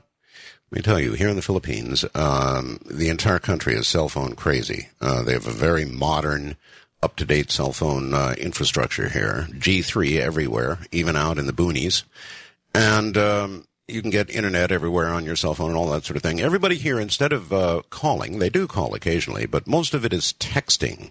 It's very, very inexpensive to send somebody a text. I mean, something like 1 peso to send a text, which is not very much when you consider it's 50 pesos to the dollar. Anyway, I sent this in to the coasttocoastam.com website, and they probably didn't get it quick enough to put it up for tonight, which is too bad because I want you to see it. I'm sure it'll get up by tomorrow night. It's from Pravda, and it's for you cell phone lovers. 2 Russian journalists cooked an egg with their mobile phones. Now, this is replete with photographs, ladies and gentlemen. It says, greetings. I can only presume the following is factual. Whatever the case, it does make for an interesting read. How 2 Russian journalists cooked an egg with their mobile phones. And as I said, it's replete with photographs. Here, the eggs, the original eggs I used. And then the little lash up. Vladimir Logosky and Andrei Mosinko. I'm going to give you the address so you can go see this for yourself, just in case you don't believe me. From Pravda newspaper, so these guys actually worked for Pravda in Moscow, decided to learn firsthand just how harmful cell phones really are. There's no magic in cooking with your cell phone. The secret is in the radio waves that the cell phone radiates. The journalists created a simple microwave structure shown in the photograph. Now, what you're going to see when they finally get it up for you is a computer, and in the foreground, you're going to see what looks like a couple of empty packs of cigarettes holding 2 cell phones with an egg in the middle. A little container with an egg in the middle. That's it. 2 cell phones. Now listen. They created a simple microwave structure as shown in the picture. They called from one cell phone to the other and left both phones on talking mode. They then placed a simple tape recorder next to the phones to imitate sounds of speaking so the phones would stay on. After 15 minutes, the egg became slightly warm. After 25 minutes, the egg became very warm. After 40 minutes, the egg became very hot. And in 65 minutes, the egg was cooked, as you can see. And indeed, they show the peeling then of the egg and the fact that they now no longer have a regular egg, but they have a hard-boiled egg. Conclusions. 1. Cooking eggs with mobile phones is possible, but it's very expensive. $4.55 or 123 rubles in their case. Conclusion 2. All of this talk of danger is exaggerated. Even if your brain gets cooked, it would take a couple of hours of talking on a cell phone to do it. And who does that? Conclusion 3. We don't recommend carrying cell phones in your pants. It would take less time to cook 2 smaller eggs.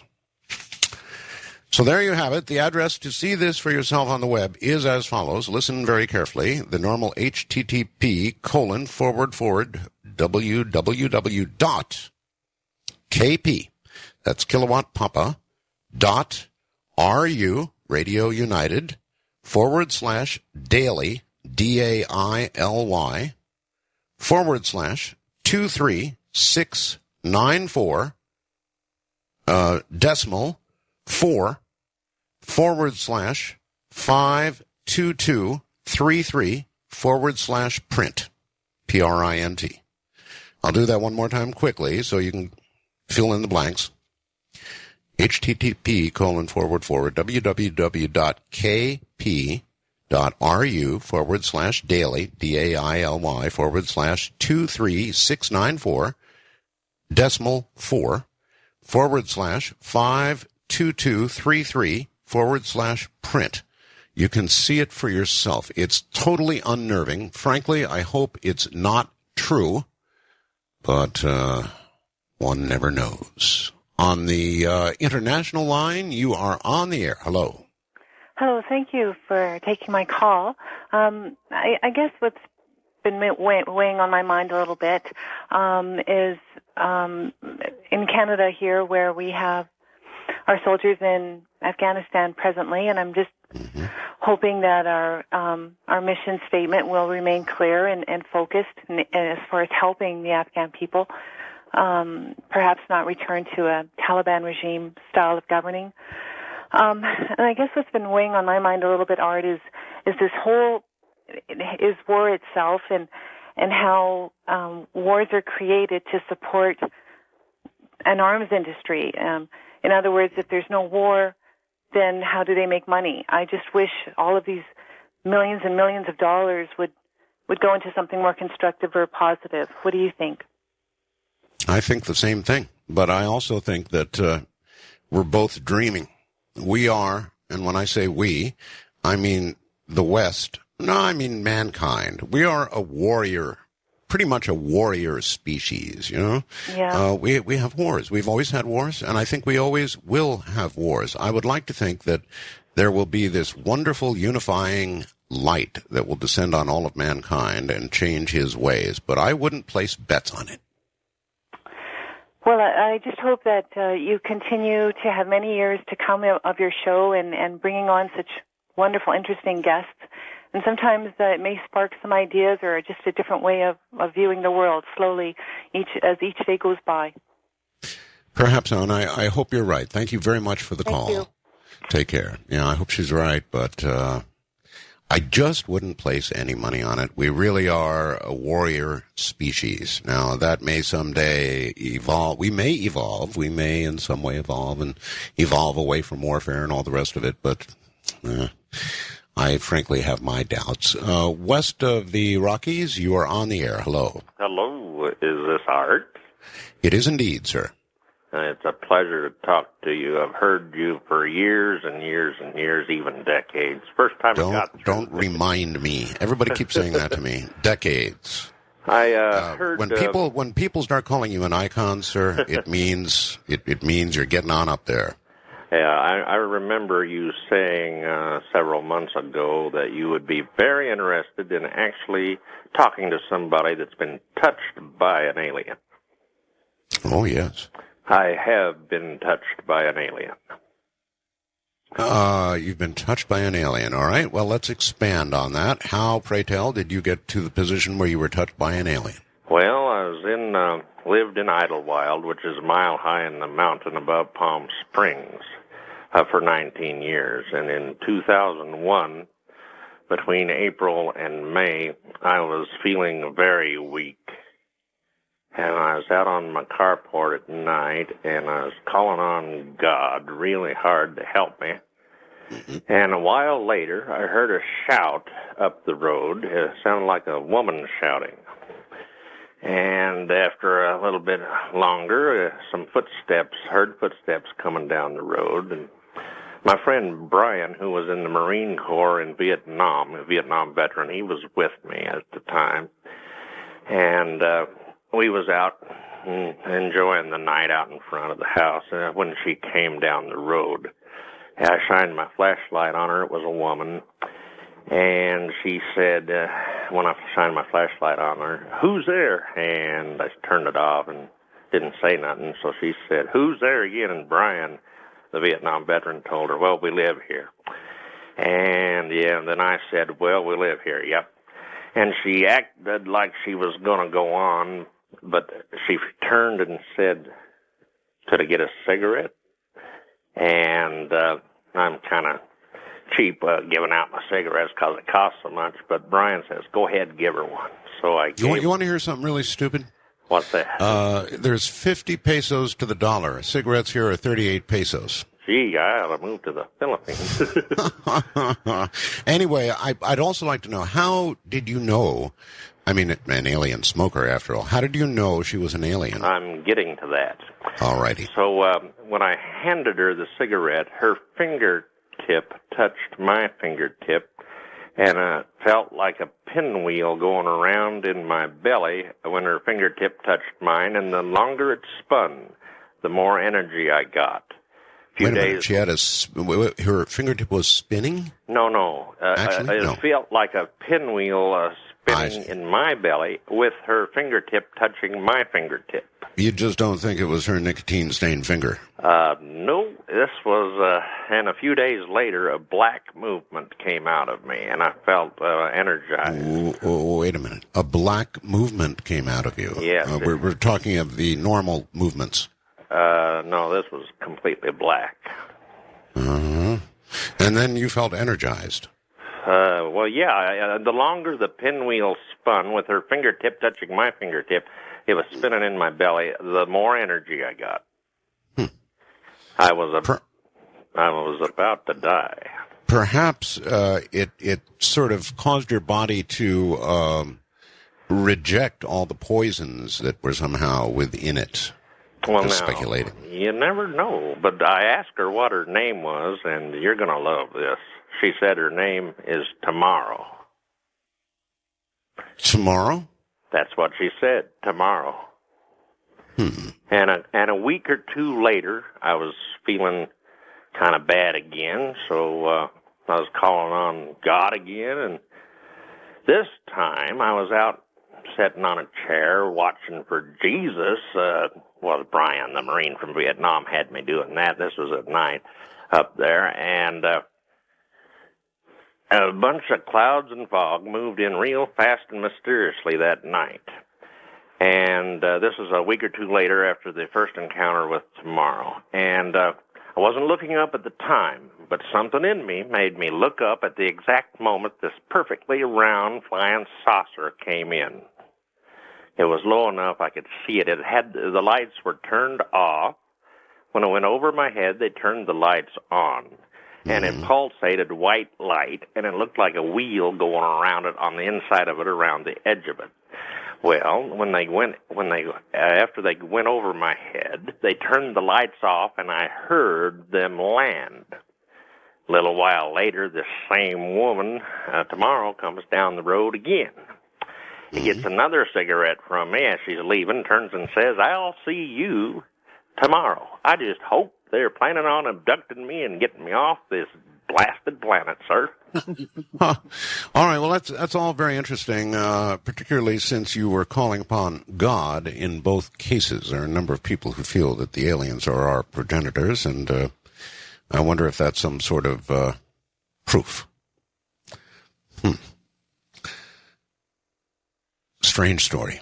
But then again, this is the home of strange stories. Wildcard Line, you are upon the air. Hello. Hello, Art.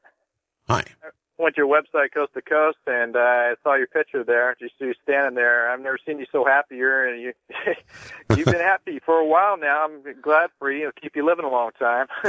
Well, I think that is absolutely correct, yes. Yeah, heck, good for you. Well, I called basically a follow-up. I talked to you many months ago, and you know how they say, like, if a lie's told long enough, people start to believe it? Well, we've heard this many, many, many times, that there's a shortage of oil. There's a shortage of oil. We've all heard that saying that when the cat's away, the mice will play. Now see, I'm not one of those guys who are like liberal or whatever. You know, I don't support both. But, you know, Democrats I think are stupid and Republicans I think are thieves. So I'm not one of those Democrats. But I'm sorry, Democrats are stupid and Republicans are what? Thieves. Thieves. Yeah. Well, okay, well, just don't be afraid to say what you really mean. Well, to get to that point. Now, like I said, the cat's away, and the mice will play. Now, we have Republicans running everything now, right? So we have gas at $3 a gallon. People go, you're nuts. It's a market thing, right? But as we have the November elections are coming up, now the Republicans are scared because now there's going to be a few seats in Democrat, and Democrats are going to take some seats, and they're dropping oil prices. Right now, the prices are dropping all the way down to $2. Now, if gas was $3 a gallon, and we had some Democrats in the White House, there'd be people going to prison, and we'd be talking impeachment. So it is magic, sir. I must admit, it is magic. Prior to every election, we all know gas prices fall. Now, can there be a connection? There's directly a connection. When gas is $2 a gallon in November, people are going to go, "Oh my God, it's 3 and 2," and then they're going to bring up the lies, and everybody's going to be, "Oh, we got more. Gas is flowing. Gas is flowing. Gas is flowing. Oh, it's abundant. It's everywhere. It's everywhere." And people just aren't smart enough to realize that it's been ripped off billions of dollars. And as soon as we get somebody a Democrat in there, there's going to be lawsuits filed, and they're going to offset the price. Like I told you months ago, I said gas will go down to under $2 a gallon, and it'll work its way down to 99 cents because of the lawsuits. And you go, "Oh, you're delusional." I said, "Well, you see, watch when it happens when we get the Democrats back, and there's going to be lawsuits filed. It'll be secret, and the only way we'll see it at the pumps. They'll start going down and going down and going down, and people are going to yell and go, 'God, is this possible that somebody could actually allow corporations steal countless billions of dollars?' And we've got guys retiring with $800 million retirements, and there's a shortage going on. Art, have you heard? Yes. Yes, I know. It's ridiculous. And what we're taking is each American is being stolen an average of $5,000 from each American home because of this shortage. And no one's doing anything. There's people that need this money. That $300 kickback that we got, oh, that's so nice. But $5,000, it costs so much money to drive to work. There's hundreds of dollars. If you add it up every year, each American is being stolen at least $5,000 per year in artificial energy shortages. And the cost of everything we purchase. Our food products are going up as well. And then we had even more ridiculous thing. Greenspan is forced to drop interest rates down, so the housing market goes up. And how do people can afford a house when a housing price goes up to a $200,000 house goes up to a $600,000 house? How does that help the economy of this country? I know it's their point to destroy the middle class and the poor, and they've said that many times. But that's what goes on. But we have to have like a party in this country, not Democrat, not Republican, but a people's party where we could actually when all these corporations are funding presidents millions and millions of dollars to do them favors to become president, we need a party, American party, where the citizens of this country could fund a leader for themselves. You know, donate X amount of dollars. Hell, I'd give $100. Each American give $50, $30 to a certain party. We could get people that give everybody a nice, clean run. In corporate America, I understand their tax sometimes too high. There's always a war against Democrats and Republicans. The Republicans, give us a hard time with playing with the economy, and then the Democrats tax the living hell out of the corporations, as you know. They hated Clinton. So, instead of having a war against each other, we should break even, have a flat tax, Take care of each other and make this economy a happy place, because there actually could be a revolution in this country, over something like this stupid energy shortage scam. People. All right, sir. I listen. You have been very clear in what you said. I've got to run. We're just about out of time here. I do agree that there is a connection between the falling gas prices and the approaching election. I think there's absolutely no question about it. Now, what does that tell us? Does it really tell us all of that? I'm not sure. Is there a real oil shortage? I tend to think there is, but I'm not sure. I am, however, Art Bell. I'm sure of that. It is indeed. Good afternoon, good morning, good evening, whatever it is, wherever you are. Coming up in a moment, John Mankins. John was with NASA for 25 years. That includes 10 years with JPL in Pasadena, so he knows all the secrets. And 15 years at NASA headquarters in Washington. So he knows all the secrets. He oversaw NASA's exploration technology investments and managed the agency's advanced concept studies for a decade. Now, John's president of a not-for-profit, the Sunset Energy Council, and a champion of developing abundant and affordable power from solar energy in space. But, here we got a guy who worked for NASA for 25 years, including 10 years with JPL in a management position. So surely, in a moment, we will force him to open the secret NASA UFO files.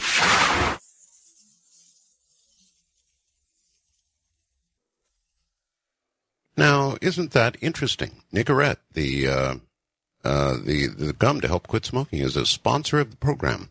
Now, how convenient is that? I was run during the break. Gee whiz, perhaps Nicorette, as a sign of their kindness and understanding, will send some samples over to the Philippines here. John Mankins worked for NASA, worked for JPL, and now tonight he's with us to disclose everything NASA has ever found out about UFOs. John, welcome to the program. Good evening. I was setting you up there, buddy. I know you're not here to do that.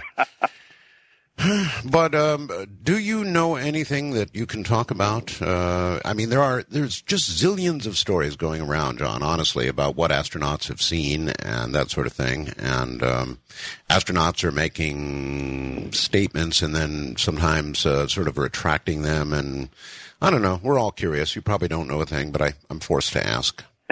Well, certainly I appreciate the curiosity.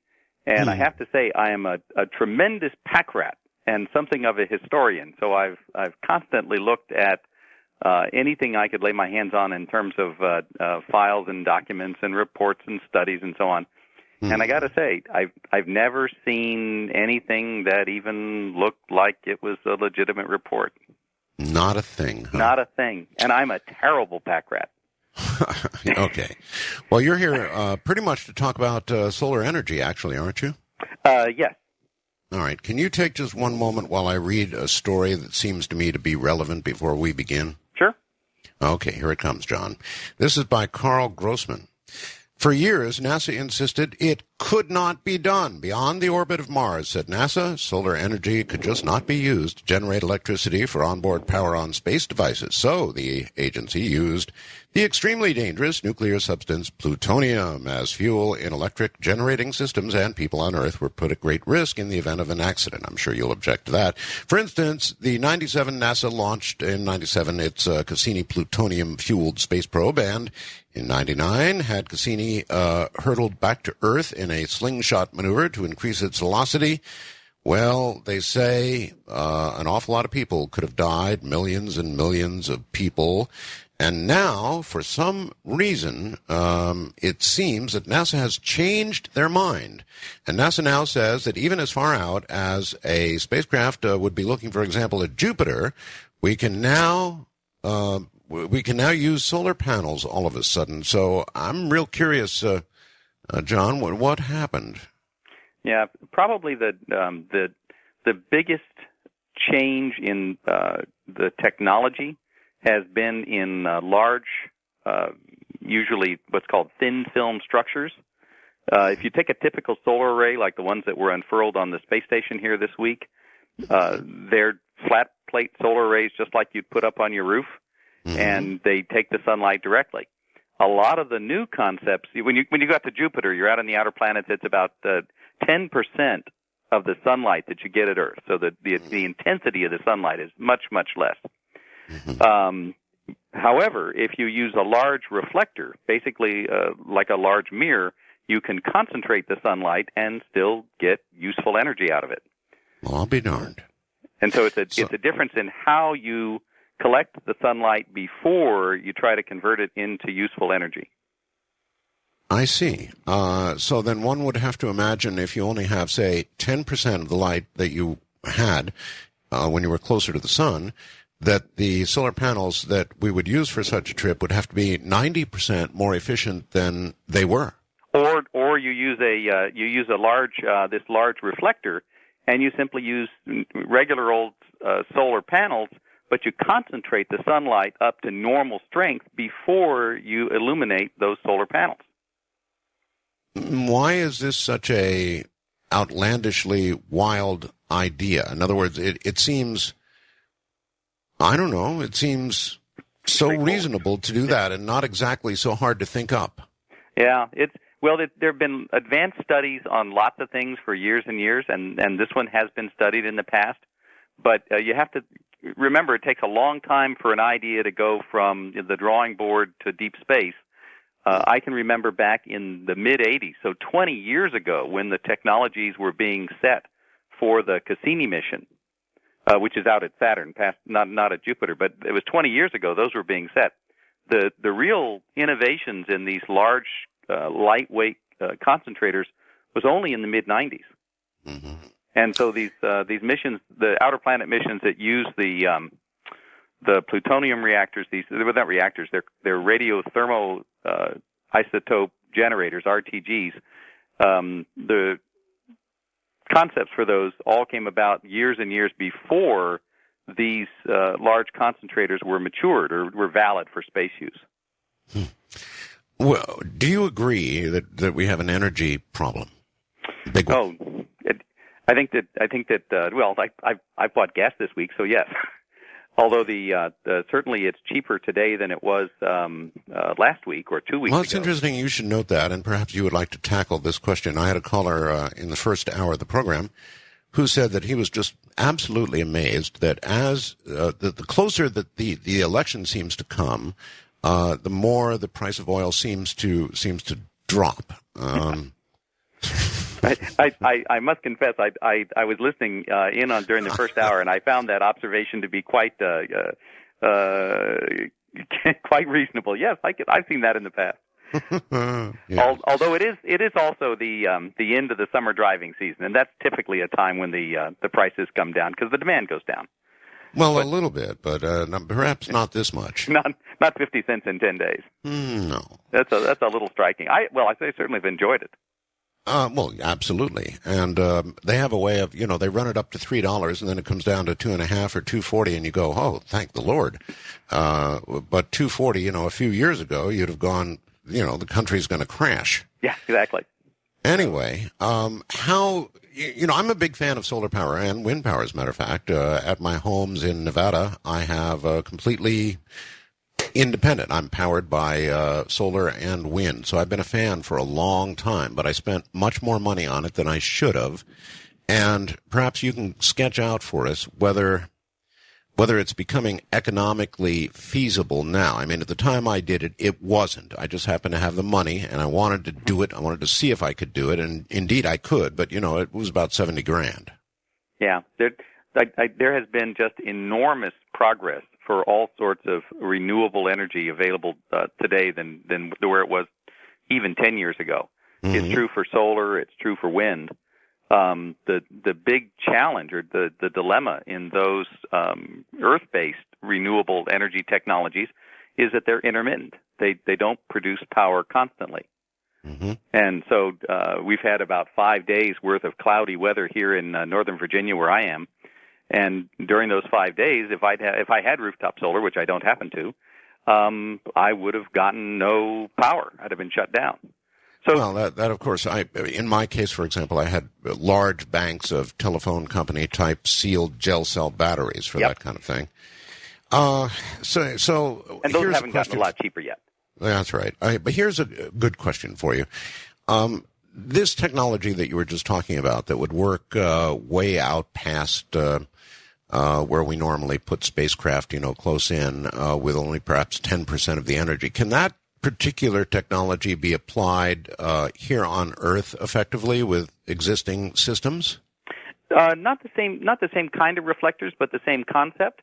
The reflectors out in space, you're up and it's weightless and there's no air, there's no weather, so you can use very large, thin films like mylar balloons. Mm-hmm. Down on the Earth, you use more conventional structures like aluminum and steel structures. You use more conventional mirrors. But if you look on the web, you can Google and find a number of different projects that use concentrators to collect the sunlight and then convert it into electricity. Mm-hmm. What exactly is space solar power? Well, so the concept is that here on the ground, you're subject to day and night, and you're subject to the weather and changes in the season, and all of these things make ground-based solar very difficult, very expensive to use for constant power. The idea with space solar power is that you go up into space where the sun is brighter, because it doesn't have to go through the air, and it shines almost constantly, except when you occasionally pass through the Earth's shadow. You collect the energy there, and then you convert it into a beam and send it down to the Earth. Mm-hmm. By microwave, I would guess, right? Microwave is one approach. You could also look at using low-intensity lasers. Okay. I recall reading a book some years ago called Sunstroke. You ever have the opportunity to read that? I have not seen that book. No kidding. Well, it was really cool. It was about a space-based setup that was working in the manner you just described, using, in their case, microwave with a nothing can go wrong type backup system. And, of course, obviously, for the drama of the book, something did go wrong. And the satellite began to drift, and, of course, the microwaves didn't turn off, and it promptly began cooking people on the ground as it went. Mm-hmm. That could not happen, right? Well, there's a very nice gentleman who's a professor at Kobe University by the name of Nobuyuki Kaya, a very good friend, and he and several others invented what's called a retrodirective phased array, something like 15 years ago. And it's a very elegant sort of fail-safe approach in which you have to have an uplink radio signal. So you have to have a pilot signal from the ground receiver where you want to send the energy. Mm-hmm. And without that pilot signal, none of the millions of individual RF transmitters that are up in space can focus. And they just can't do it. And so they go out of focus, and the energy is just smeared across space and at very, very low intensity. And that solution, which they invented, pretty much makes it impossible to accidentally shine an energy beam on something. What if you were a nasty? Well, suppose you were a nasty terrorist and you managed to hack into the system. You'd have to have some way of persuading it that you were a legitimate customer. Mm. So you'd have to find some way to, and you'd have to be able to hack in. You'd have to have all the right encryption and all of that, and you'd have to have a legitimate transmitter. But of course, if you did that, then everybody would know where you were because you'd be transmitting. Good point. All right.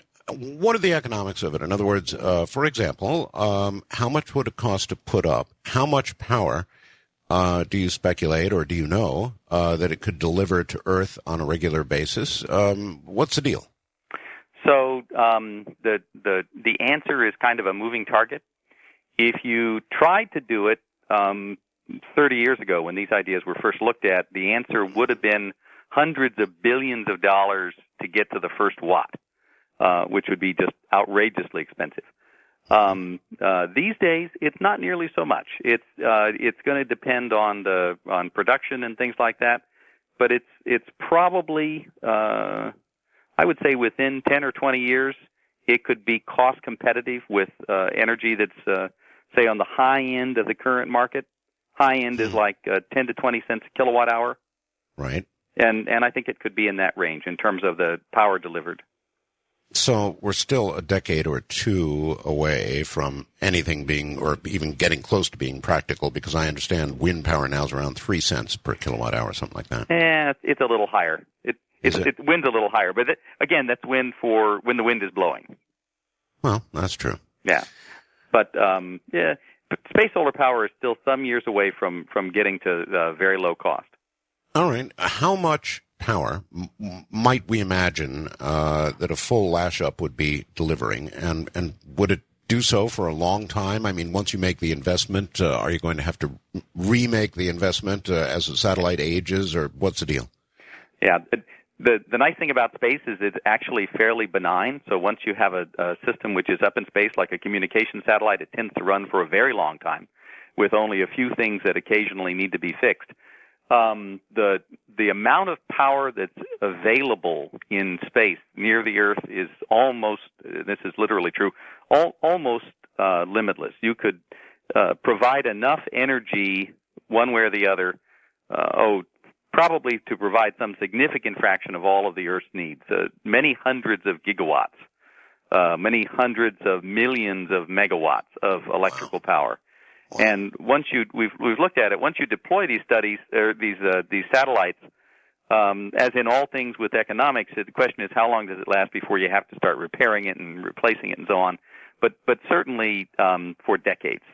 A communication satellite will last 10, 15 years, and then the thing that tends to fail first is that it runs out of fuel, so it has difficulty maintaining its position.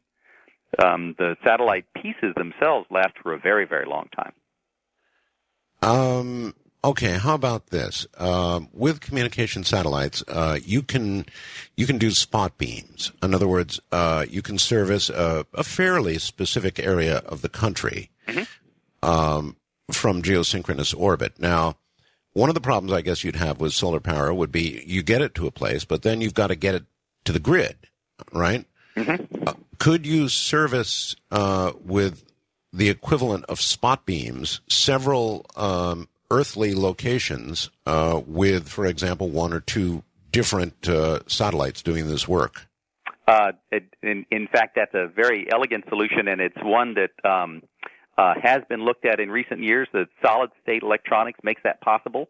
And if, say, for example, you had a single large satellite that was capable of delivering power to the Earth, you could set it up so that it could deliver power into several markets down on the ground, East Coast, West Coast, in the U.S., Canada, and do it simultaneously. God, that's such a good idea. How did you get involved with all this? I mean, somewhere along the line, your history with NASA and so forth, just it wouldn't seem to lend itself to such passion. How did this happen? Well, I spent, as you mentioned in your introduction, I spent my first decade at JPL working advanced studies and spacecraft systems projects, and I really had no particular interest in space solar power. I'd always regarded it as rather an odd topic. But when I came back to NASA in the late 80s, I got involved in managing a number of advanced technology programs. And in the mid-90s, I became the manager at NASA headquarters for advanced studies, advanced concept studies. And one of my first assignments was to take a fresh look at space solar power. And the concept, as I mentioned, had been looked at earlier, had largely faded away because of the high cost.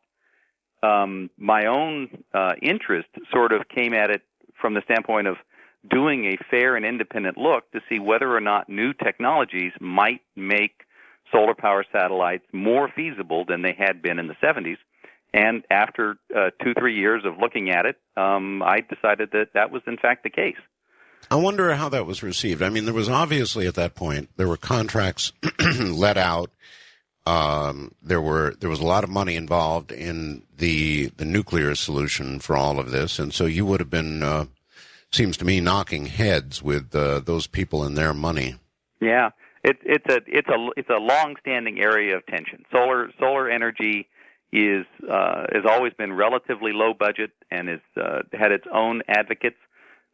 Nuclear has a whole different set of of technologies and different interests in terms of organizations and champions.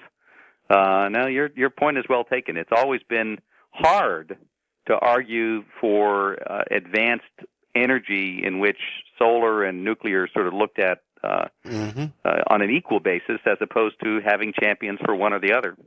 Okay, well, there was a big debate, of course, about the use of nuclear anything in space. So when we get back from the break, which appears to be approaching very rapidly, I'd like to get your take on the advisability of putting anything like plutonium in space at all. From Manila in the Philippines, I'm Art Bell. With John Mankins, who was with NASA for 25 years, 10 of those at JPL. The death toll, had Cassini gone wrong, was put by Dr. Ernest Sternglass, a professor emeritus of radiological physics at the University of Pittsburgh School of Medicine, at 20 to 40 million people, and that was not a sky-is-falling scenario.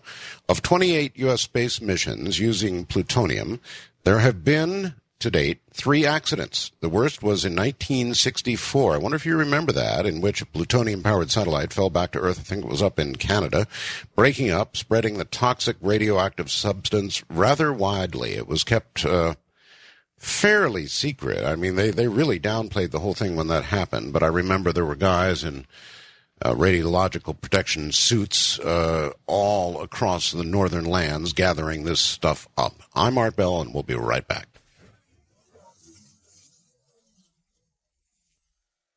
So, John, if we'd had a plutonium oops with Cassini, is that probably an accurate assessment of what might have occurred? And what was your attitude toward that stuff in space? To take the second one first, the attitude question. Essentially, the way the rules are supposed to work, that you look to the potential use of nuclear materials for energy in space in cases where the sun doesn't shine or doesn't shine very much where you want to operate, where the science you're trying to accomplish is really important, and where a fair and independent evaluation of the engineering options leads you to the RTGs, the radioisotope systems, as the only reasonable solution, where reasonable is, the same kinds of cost and the same kinds of science to within some multiple. Obviously, in places like Earth orbit, it's very, very hard to imagine a case that would justify the use of radioisotope systems or reactors for any kind of civilian purposes, because the sun shines there.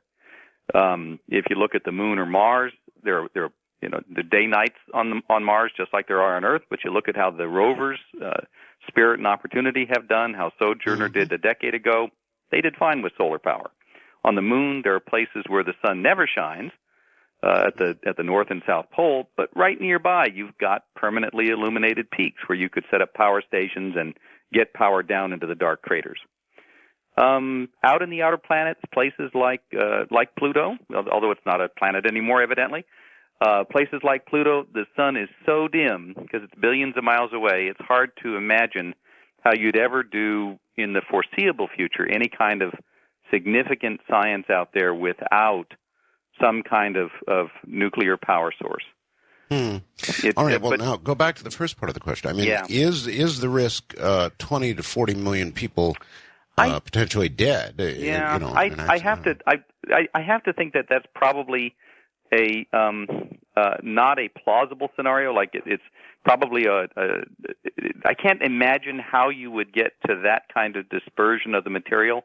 It's packed into a really hard container. By that I mean a container that's designed to endure the rocket blowing up right on the pad, and it's just hard to imagine. If you look, for example, at the pieces that ended up surviving coming down when there was the terrible accident several years ago with Columbia, the shuttle Columbia, and you look at this weird array of things that just drifted down from 10 times the speed of sound and 200,000 feet, and they landed safely in Texas.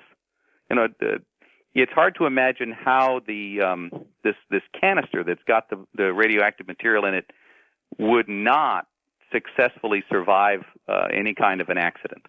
It's just very, very likely that it would survive. That doesn't mean you should take the chance needlessly, but it's very, very, very unlikely that it would ever fail to sort of do its job and hold. It might fail from the standpoint of being a good nuclear battery, but it's hard to imagine how it could fail as a can. But if it did fail as a can, you'd have to somehow grind the stuff up and spread it over a large area. You'd have to, because it's a metal. Yeah, but if something came and re-entered, for example, and didn't survive the re-entry properly, then I suppose there is a scenario where, after re-entry, you're in the atmosphere more or less, right? And it's true, but it would almost take some kind of a 1 in a trillion incident where this object moving at a high speed hit another object moving at a high speed in the other direction to vaporize it. Mm-hmm. Because otherwise it's just going to stay in that can. Mm-hmm. But okay, well, so did you argue even all that just said? You were basically arguing against it, but perhaps not for that reason. But you should just because even if it's an infinitesimal risk, that doesn't mean you should take it needlessly. And if you've got really good other options, especially options that could be cheaper, like solar arrays have become much, much cheaper in recent years, then you should use those other options. If they're safer and they're viable and they're also cheaper, then you should use them. Well, certainly I agree with that, and I think most people do. What are these deep space examinations of places where you've only got 10% of the light, let's say, so important as to even take that small risk? Well, and I think that's one of the reasons why, for a number of the missions, at least to the outer planets or perhaps to objects that are closer to the sun, they're looking more and more at solar power, just to avoid even the tiny possibility of an accident. Mm-hmm.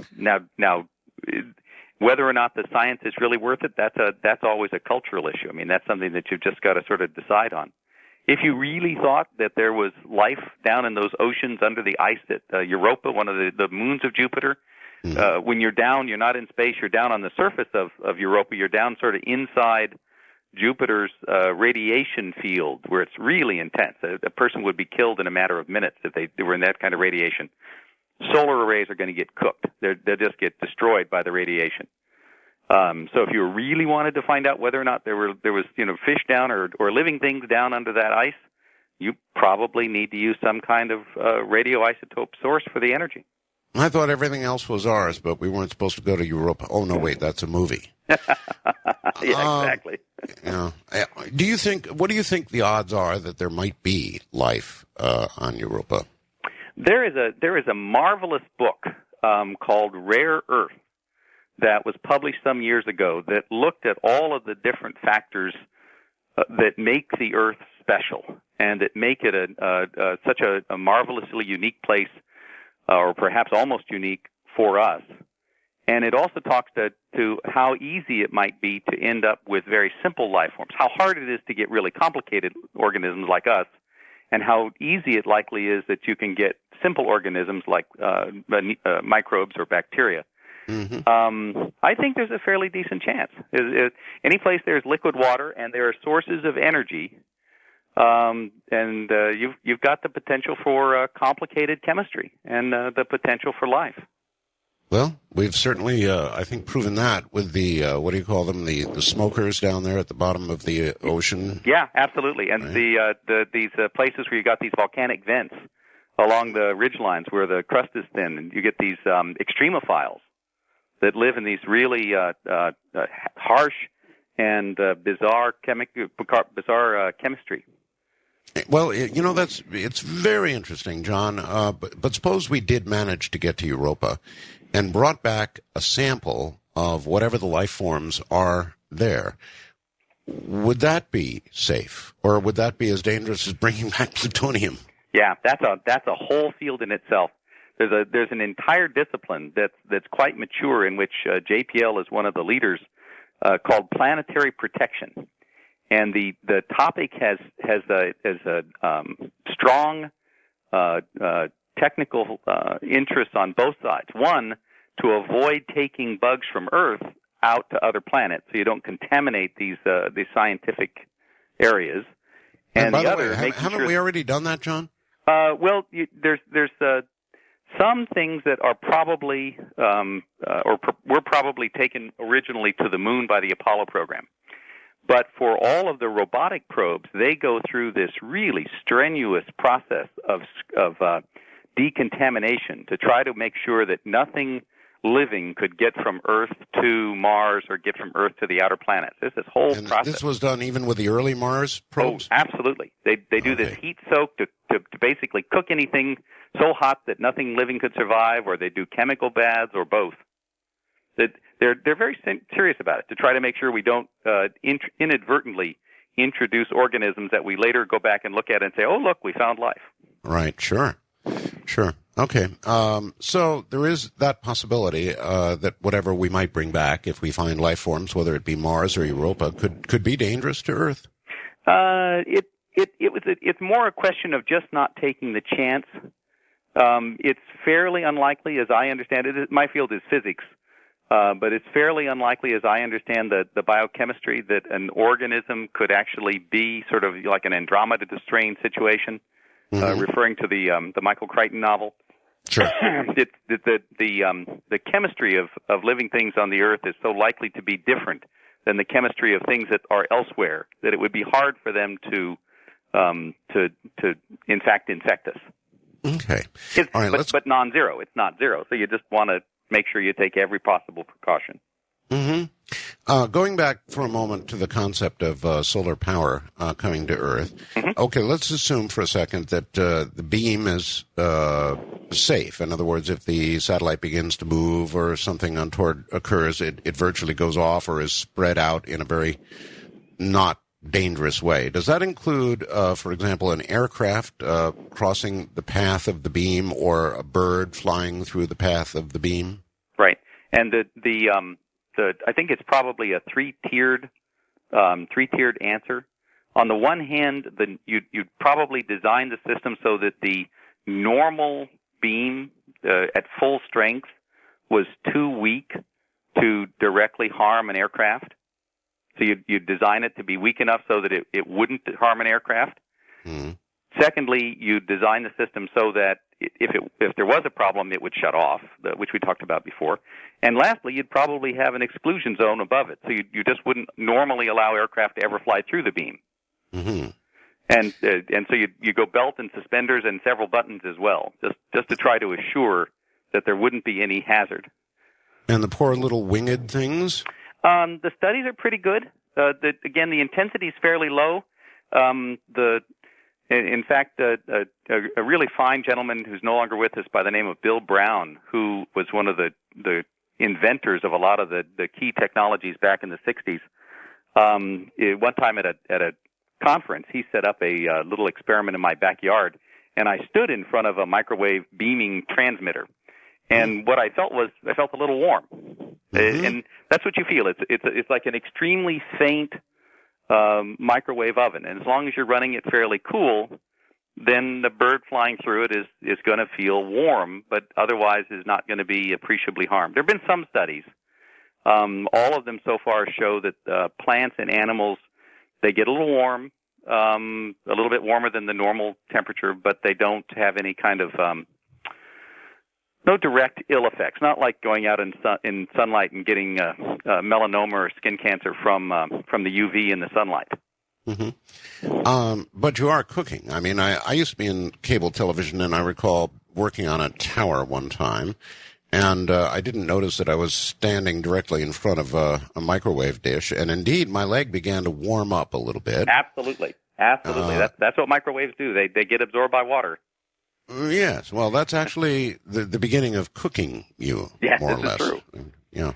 Yeah. And so the kind of power you're talking about, it seems to me, would be, I'm trying to envision how it gets delivered safely without that beam cooking every living thing crossing its path. Well, if you think in terms of the intensity, normal sunlight, say midday, is sort of what we evolved to be able to withstand, delivers about 1,000 watts, 1 kilowatt of energy per square yard or per square meter. That's Right. about the normal intensity that we evolved to stand in terms of heat. So we can stand in that and we get warm, but our bodies deal with it. Mm-hmm. The intensity and we don't normally have that kind of heat. Normally it's less than that because cloud cover, haze or something, or the sun is low in the sky. And Sure. the intensity of the beam that's been looked at would be normally about 10% of that, and only in the very center. And so during a normal day, let's suppose it was 4 o'clock in the afternoon, the sun's a little low in the sky, you're not getting a kilowatt per square meter, you're getting a couple of 300 watts. You'd get an extra 100 watts from the power beam. Boy, that's not much. I would have imagined much more. I mean, with the amount of power you're talking about transferring. Yeah. But if you think about it, a kilometer on a side, 1,000 meters on a side. I worked hard, by the way, to go metric years ago, so I use metric units rather than English units. But it's quite all right. About a half a mile on the side, or about a kilometer on a side. That's 1 million square meters. Mm-hmm. And so that area, which is just a half a mile on the side, if you had 1,000 watts per square meter and you had 1 million square meters, that's a gigawatt. Mm-hmm. That's true. That's very true. Gigawatt. A little bit of energy spread out over a large area is a whole lot of power. Mm-hmm. This is a very ambitious project, of course, and going to the larger picture for just a moment, maybe you'd like to comment on this. I mean, after all, we went to the moon all those years ago, and boy, the space program just seems like it's in dire straits right now. We're on the last legs of the shuttle's capability. You can see the end of that pretty quickly, and I don't know that the replacement, anybody's all that hot about that. It just seems like the space program has sort of fizzled away. How do you feel about it? Yeah. I have to confess, I personally felt like there were a number of missed opportunities during the 90s. We had some fairly ambitious goals, like very low-cost space launch and new space industries that were talked about. And there's a lot of very ambitious vision in the vision for space exploration that the Bush administration released several years ago. Right now, it seems like the program is a very tactical one. So they're working on a new capsule, and they're working on a new booster, and they're working through the ongoing programs, but it's challenging right now in terms of sort of looking at it and say, where are we really going, and what are the reasons, what are the purposes that we're trying to achieve? Mm-hmm. And so I think it's going to be a tough few years, I think, in terms of all the other competing interests to maintain a strong civilian space program. Like war. Well, like war, or like let's suppose there was, God forbid, a pandemic, or let's suppose there was just any number of issues. Mm-hmm. All right. So NASA's kind of in limbo at the moment. There are, however, these what I think you call space cowboys out there. Richard Branson, Virgin Galactic, a very good friend of mine, Bob Bigelow, he is a good friend of mine, has just launched and has another launch coming up shortly, and he wants to put a hotel up in space. Now, if you want to develop your idea, are you better off going to the U.S. government, or are you better off going to the Bob Bigelows out there? Yeah, one of the challenges in trying to work with any major new concept with governments is that you find it's really nobody's job. So NASA's working on science and exploration, human spaceflight and aeronautics. Right. And in the U.S., the Department of Energy is working on ground-based energy, not space-based energy. It's hard to find anybody whose job it is to think about something that's not currently on the agenda. Mm-hmm. Now, there's people out in industry, entrepreneurs, who are constantly looking for something which is really new, especially if they can make some money. And the newer it is, the better, because that means nobody else has cornered that market yet. The challenge for them is to somehow make a connection to the business case, because they got to raise their money privately. The nice thing about public money is it can be fairly patient. But the capital that you raise from a venture capitalist or from a major firm, even from an entrepreneur with deep pockets like Bob Bigelow, he doesn't want to make an investment indefinitely before he starts to see some return on that. Well, no, actually, Bob said to me that the best way to take a billionaire and turn him into a millionaire is aerospace. And I'm sure that's correct. That's I mean, they're looking for a return for their money. So, I mean, saying this is a decade or 2.5 decades away probably would keep them from entering the game at this point. Listen, we're at a break point at the top of the hour. So, John, hold on a moment. We'll be right back. I'm Art Bell from Manila in the Philippines. This is Coast to Coast AM.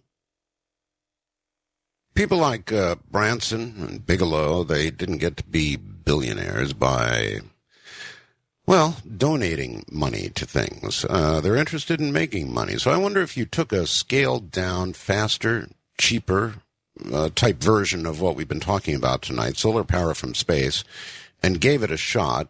I wonder if it could be done in the faster, cheaper mode. We'll ask John Mankins, 25 years with NASA, about exactly that in a moment.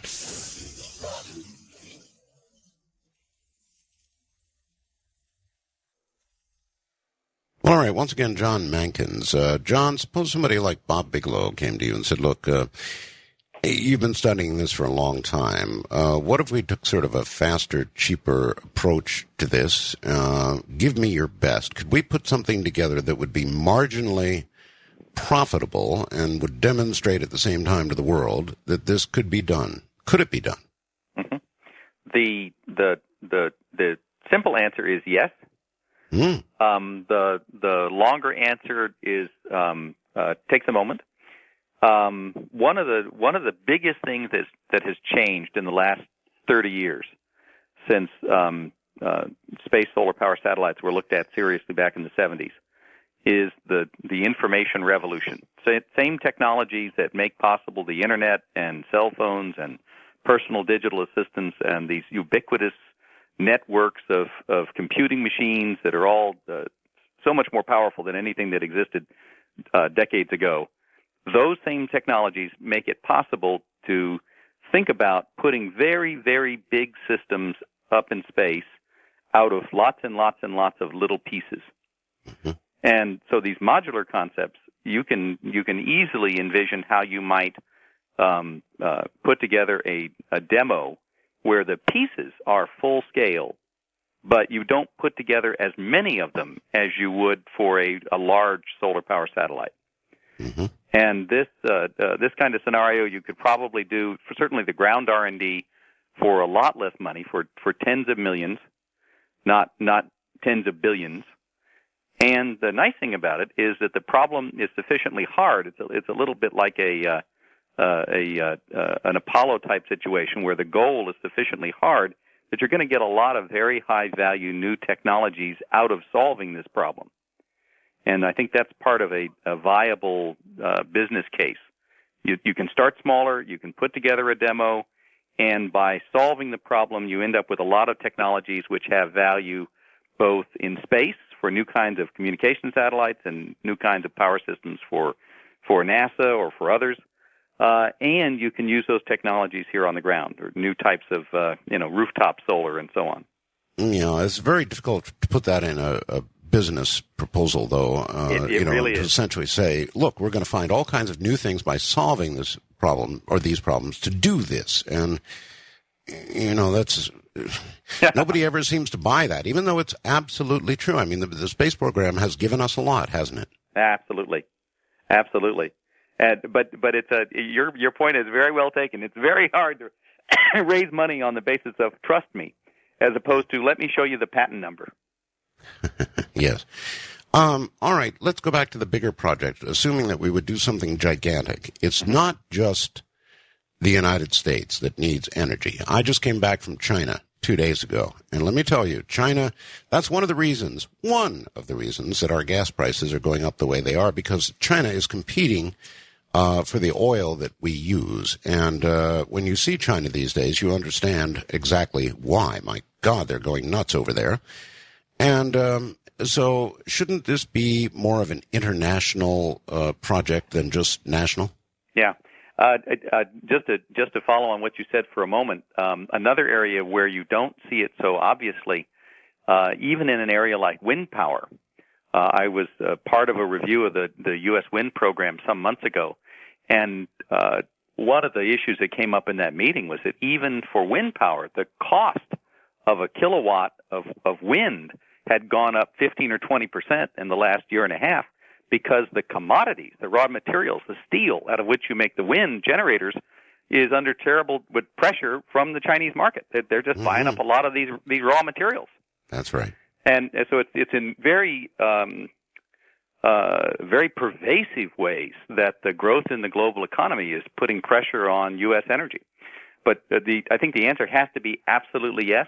And there has been ongoing interest, certainly in Japan, certainly in Europe, and in other countries, in new energy supplies and in space solar power systems. All right, so it should be an international effort. That's an absolute yes. Yeah, absolutely. If we don't but just to, forgive me one second, but probably it's problematic to think about it being an international sort of super scale government project like the International Space Station, which has been a stupendous engineering accomplishment. If you look at some of the more successful international business ventures, like Airbus or Boeing jets or the communication satellites in the 60s, those are pretty good international business models. Would you say the International Space Station is a good model? It's a like I said, it's a stupendous engineering project. Yes. But it has taken such a long time, and it was so hard to put the international agreements into place. And there's just it's been very, very hard because of a lot of the political factors. All the major countries all built their own habitat module, their pressurized module. In a business case, like for example the Boeing 777, you end up with one company making the tail section. You don't end up with 5 companies making tail sections. That's right. And you get better economies of scale. You get cheaper jet planes that way. It's harder when it's government to government and there are a lot of conflicting policy interests to get to good economics. Was the space station a good idea, period? Certainly the idea is a really good one. I think there's a lot to be done in space with research and technology development that there's just no way to duplicate those environments down on the ground. You can get, microgravity for a few seconds in a tower. You can get low gravity but not microgravity in an airplane for a couple of minutes. It's very, very hard to get the kinds of environment that you can do things with. It's unfortunate that just the way things have turned out, that it has taken such a lot longer and cost such a lot more than anybody had hoped it would back in the mid-'80s. What is the current? Do you have any idea what the current projected cost when we're done will be? It's in the many tens of billions ultimately.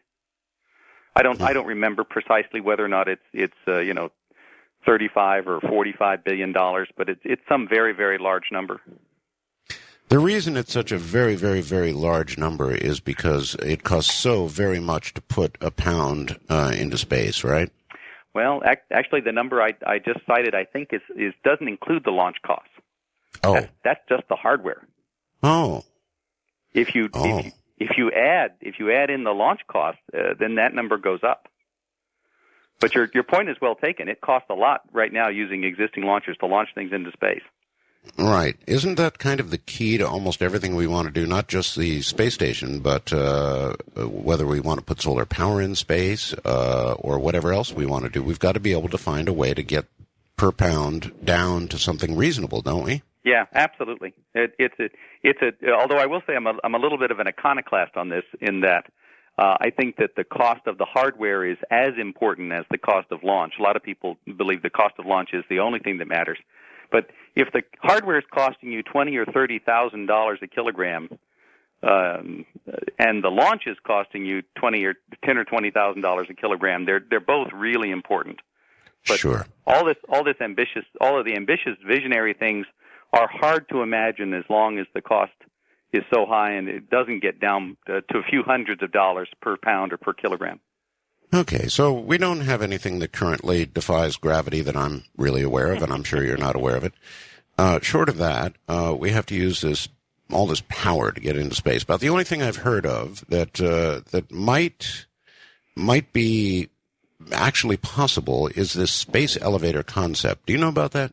I am familiar with the space elevator, although there are actually also some other concepts that are pretty good. The space elevator is interesting. I think it has some difficulties technically.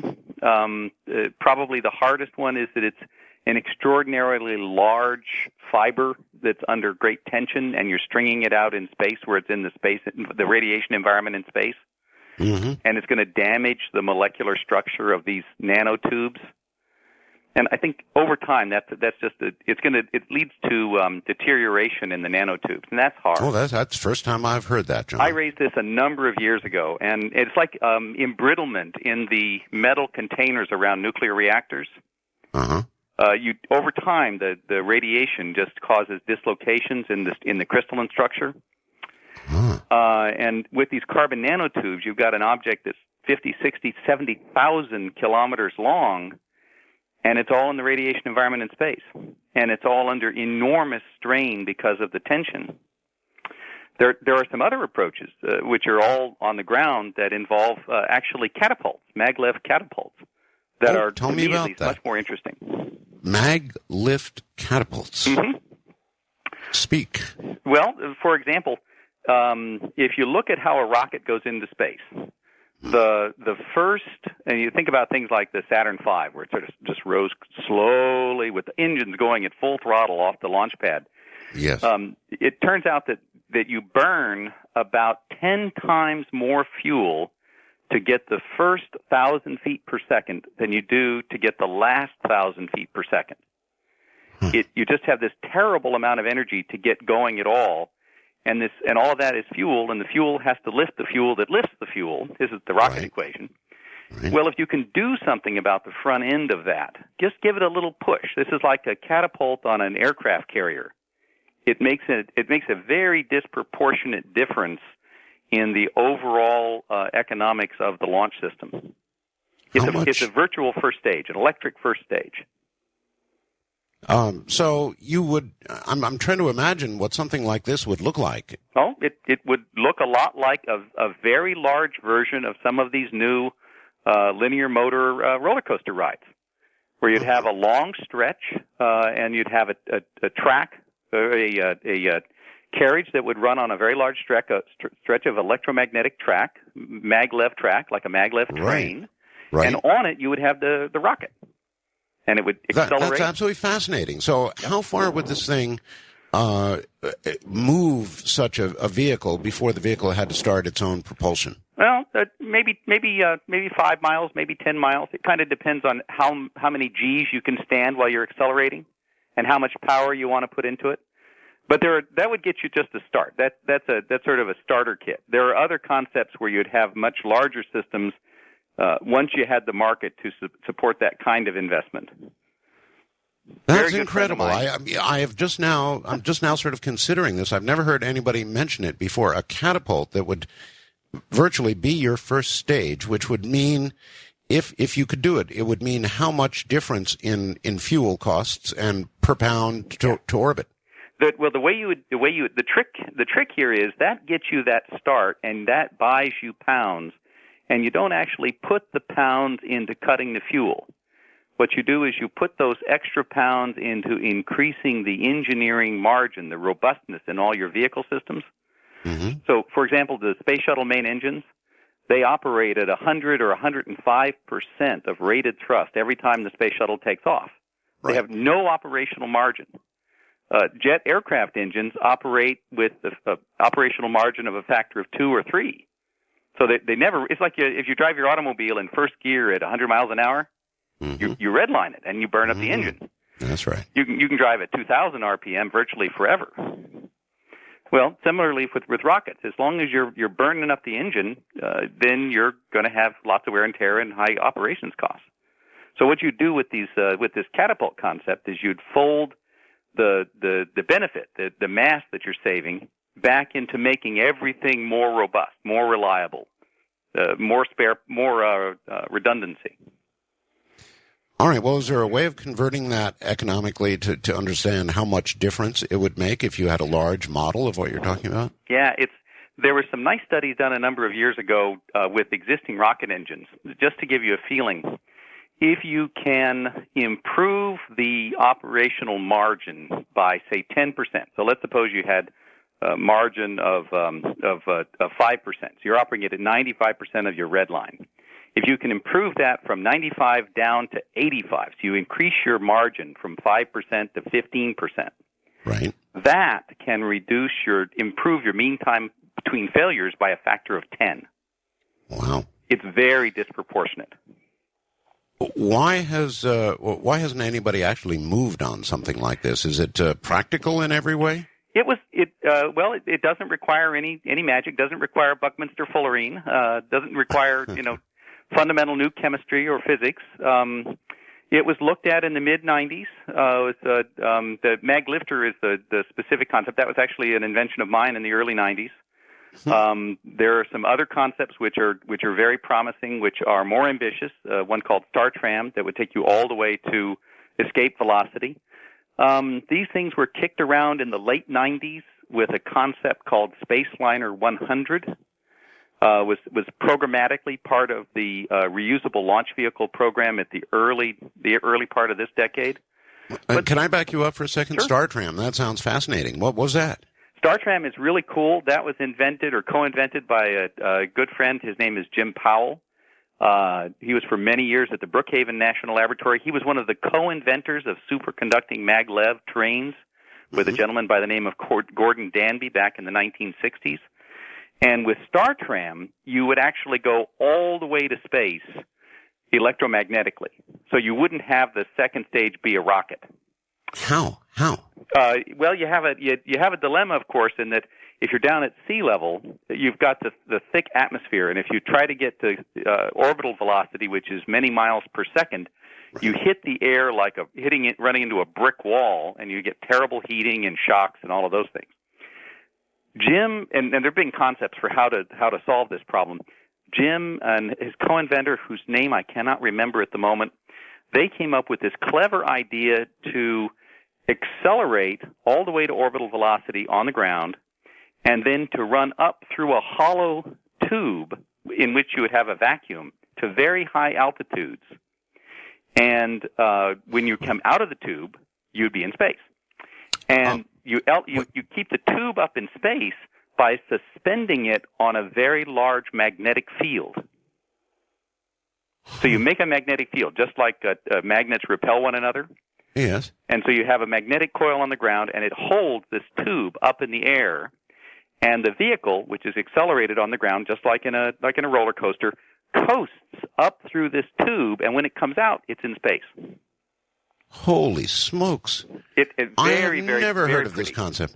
I've never heard of this concept. Yep. How do you? I can't. I mean, like with the space elevator, how do you hold this thing? Well, in this case, you actually have to hold it down because it wants to go up because of the magnetic field.